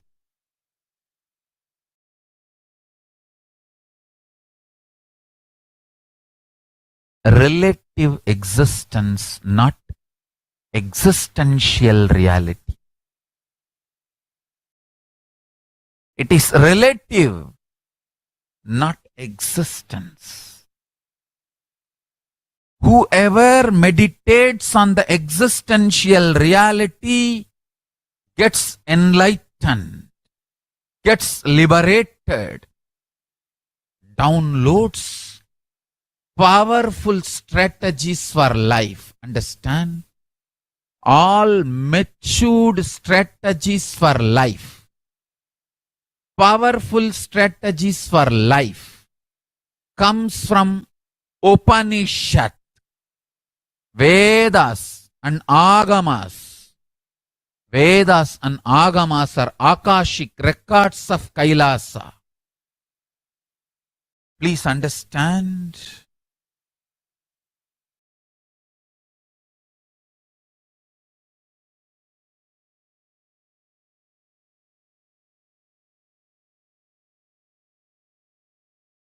Paramashiva is revealing all these great truths to the world. Please listen and internalize. All these truths are independently powerful and capable to make your consciousness into super consciousness. Your consciousness is the seed. It is a possibility. If you understand these great truths, it can flower into super consciousness. The seed is waiting to flower to achieve its completion and fulfillment. Listen and cognize these truths. You will achieve completion and fulfillment, ultimate enlightenment. Listen. The first truth.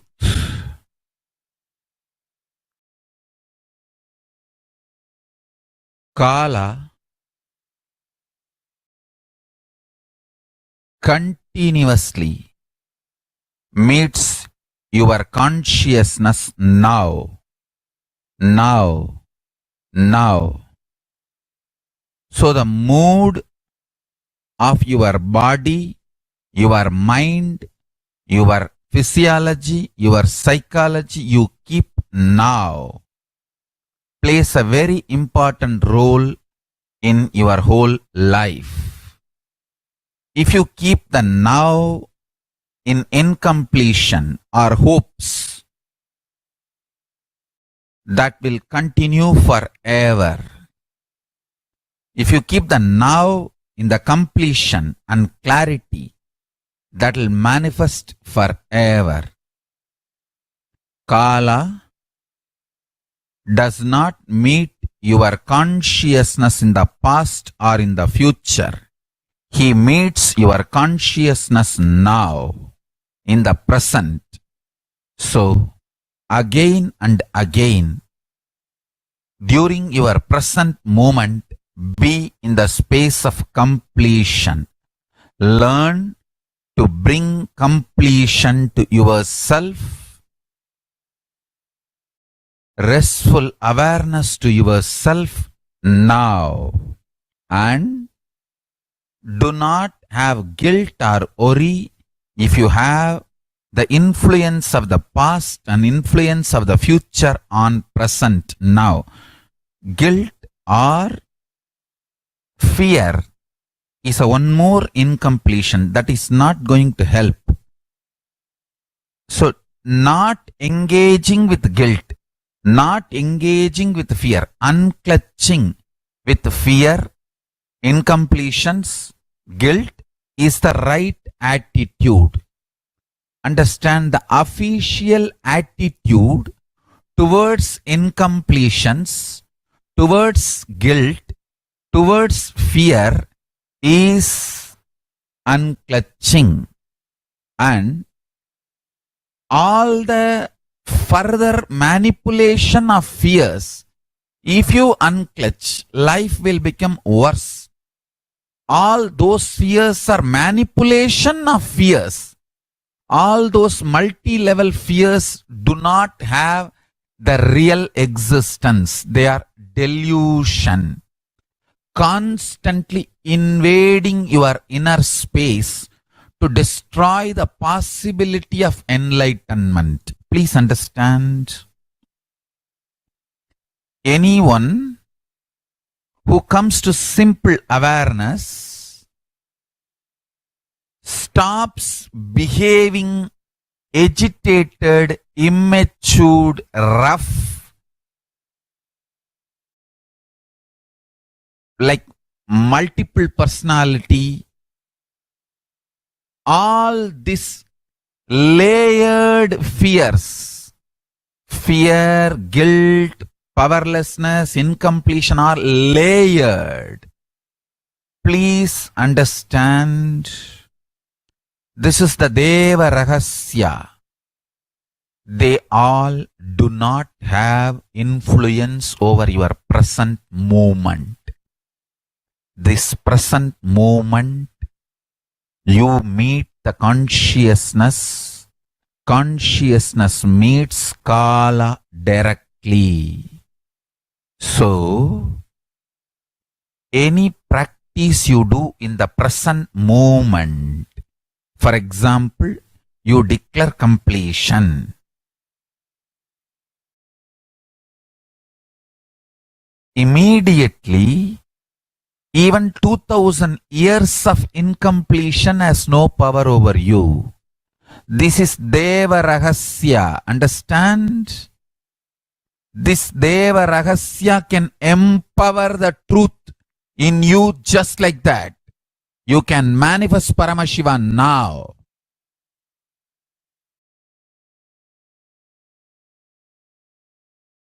Hinduism not only claims, it declares, not only the future can be built as you want, the past can be altered as you want. If you start practicing completion from today, every night, not only you will build your future as you want, I give you the power to change your past as you want. Start practicing completion intensely, sincerely every day. You will understand. Building the future as you want is possibility. Changing the past as you want is power. Understand? Building the future as you want is a possibility. Changing your past as you want is power. This power and possibility, both possibility to build the future, power to change the past, both starts manifesting in you when you start doing completion intensely every day.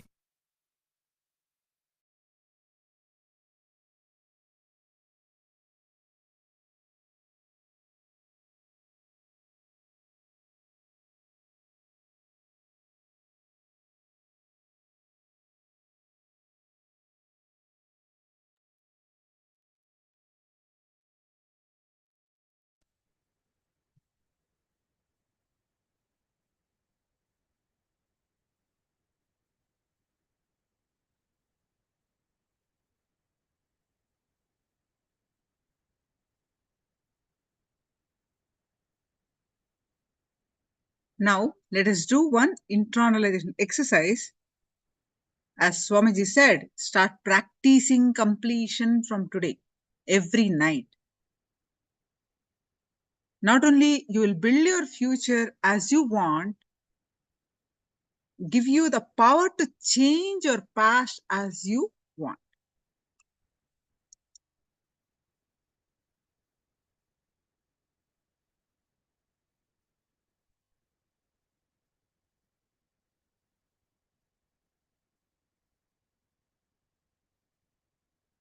Do you have any questions from this session? Please do let me know.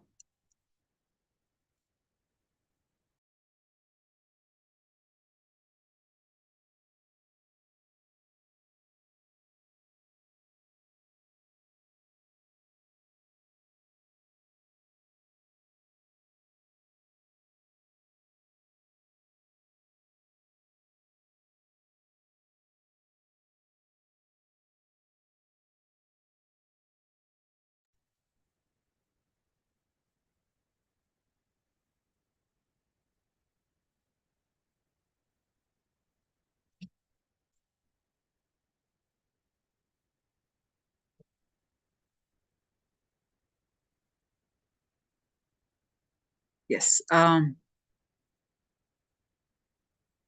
do we make completion happen? Beautiful question.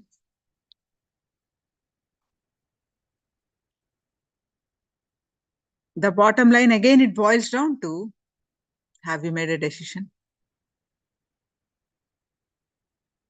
Dr. Alex, have you made a decision? Swamiji says, completion happen only when you make a decision. Have you made a decision? Right? You want to make a decision, you do anything, you will unclutch, you will practice mirror technique, or you will just decide to drop with the perpetual completion, you will drop at Swamiji's feet, you find a way. Completion starts with your decision. How you want to be. You have 100 reasons to be incomplete. You have a fight with your spouse, your children are not listening to you. I'm just giving you an example. Please don't take it. For every one of us, we have hundreds of reasons why we chose to be incomplete, why we are angry, why we are upset about life. So many reasons, valid reasons. Whole day goes like that. So many reasons we find not to be in space of completion. But we simply overwhelmed by those incompletion, the happenings of life with one unconscious, inadequate cognitive mind, reactive mind, fight with another one, the same thing, and we choose continuously. It goes on day after day after day. And we listen to Swamiji, but somewhere we don't choose to do that because this power of this incompletion is so strong in us because it's been there for years. The condition is there for so many years. The completion seems to be a remote possibility. Am I right? Impossible. Oh, really? And feeling that, oh, it takes a lot of effort to get that, whatever it could be. But life starts with listening to yourself, and life starts when you take responsibility for your life. You take the whole Bhagavad Gita, the prime scripture of Sanatana Hindu Dharma. Bhagavan Krishna talks about only so many paths he has given, 18 paths he has given to follow. Anyone you can follow, get enlightened. Paramashiva gave 112 Shiva Sutra techniques to follow. Millions of scriptures are there. But the status of us are knowing but not doing. Is the root cause of our impossibilities, or not seeing the result at this moment. Knowing but not doing, giving the reasons. So whatever in our life that is happening is based on our decisions only. Whatever we made a decision previously, life is manifesting now. So if you make a decision to be in the space of completion, you will be in the space of completion. Your will power, you have the will power. Your willpower is so strong. The thought is so strong. Satya Sankalpa, the conscious resolution is so strong. Again and again and again, bring back to that decision with will persistent. Simply completion happens because you start believing, because this is what is the choice. I have a question. If one of your kid, anyone, I'm not saying one particularly about Alex, but if one of your son, kid, is sick, say it for example, do you give any choice? You do any effort. You call this doctor, you call that doctor. If you do not have enough money, how a parent will do? Borrow money, work hard more. I am trying. I don't think it is possible to, to provide the best service, best hospital for him. Any parent would do their best to provide, save their kid, isn't it? You won't even think there is a choice there. Is there a choice? Any parent can think there is a choice. Normally you talk, there may be some may be negligent. Don't take those examples. Everywhere there's an exception, but in general, choice is not there, isn't it? Similarly, when it comes to physical, even for you to get sick, if we do anything, We go to the doctor, we do this, we do that. If health is a challenge, physical health is a challenge, we do anything to get better, aren't we?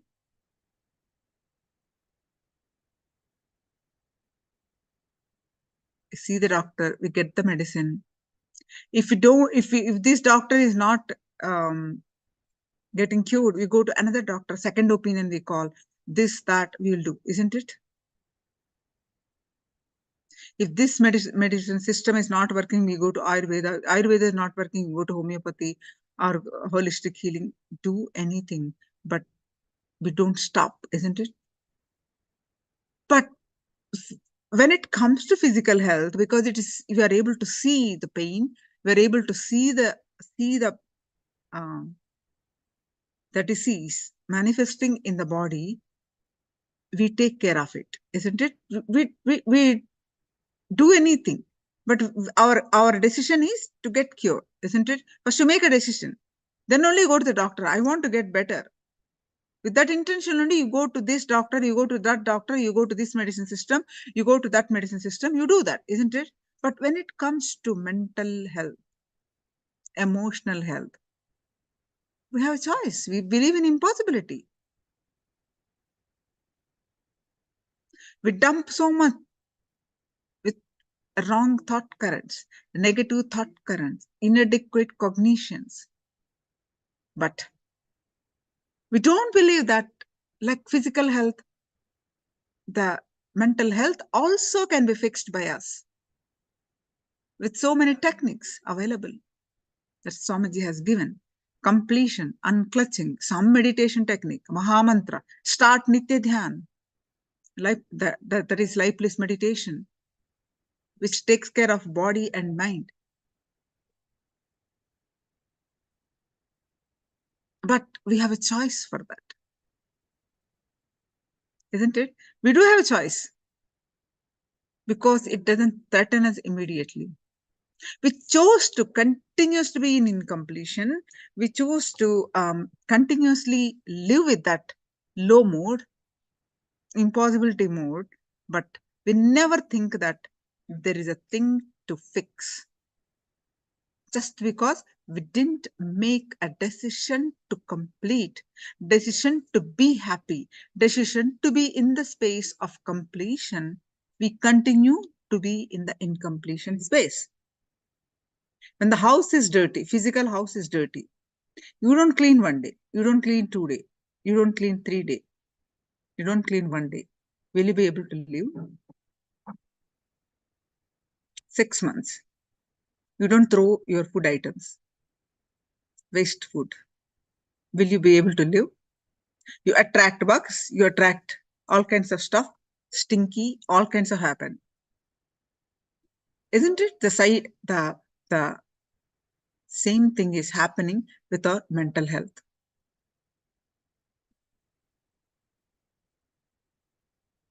We live in that stink, live in that powerlessness. But we say we don't have time. We say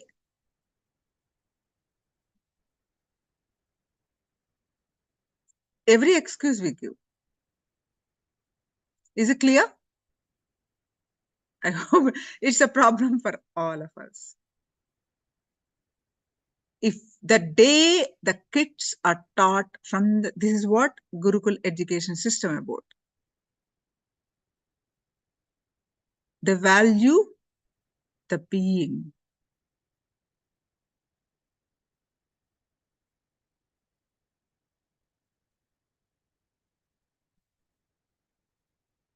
How we give so much of importance when we are physically sick.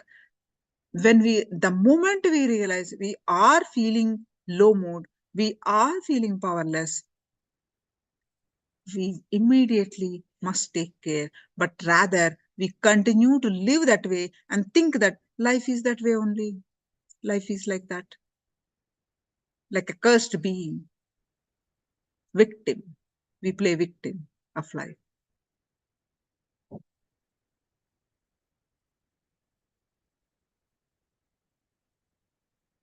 The day we realize we are the leader of our life. We can change that, whatever is happening, the destiny. Cosmos will support. Unless you support yourself, unless you make a decision, Cosmos cannot do it. Simply say Tadastu. This is what you want. You want sadness, you want powerlessness, Tadastu. That is what you are so powerful. Whatever you are putting in your inner space is manifesting. If you are putting it in a space of low moods, incompletion, exactly you attract the situations of the same effect.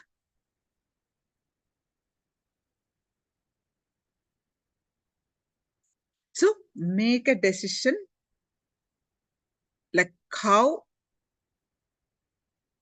physical sickness. You take care immediately is the physical sickness.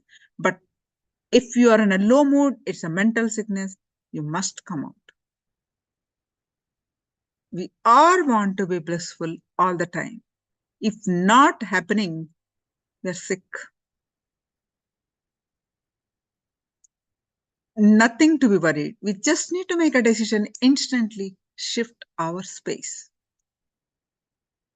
So our body also will change.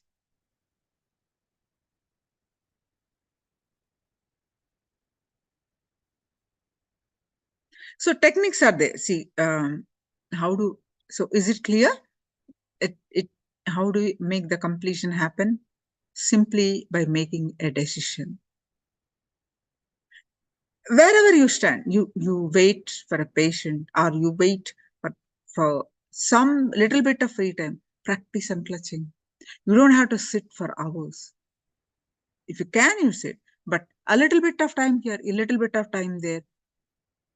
You have that intensity to practice.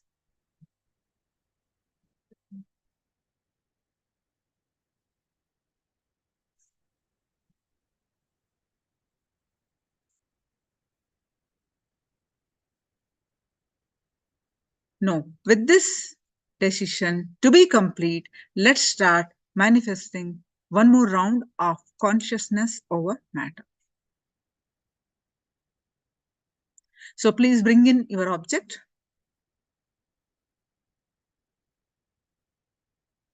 Quickly go ahead and get your object.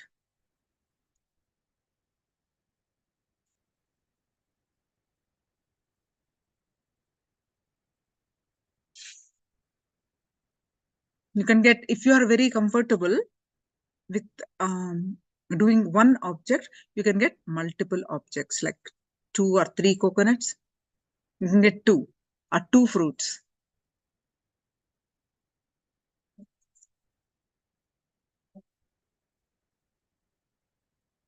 Quickly go ahead and also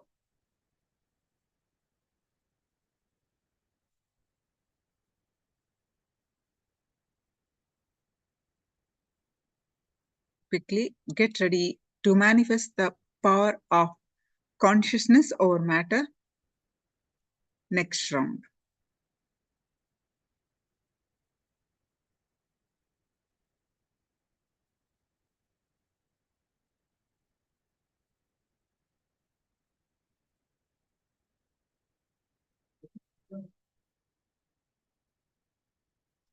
All right, so now sit straight with your head, neck, back straight line. And if you're having one object only, you can place it in your palm.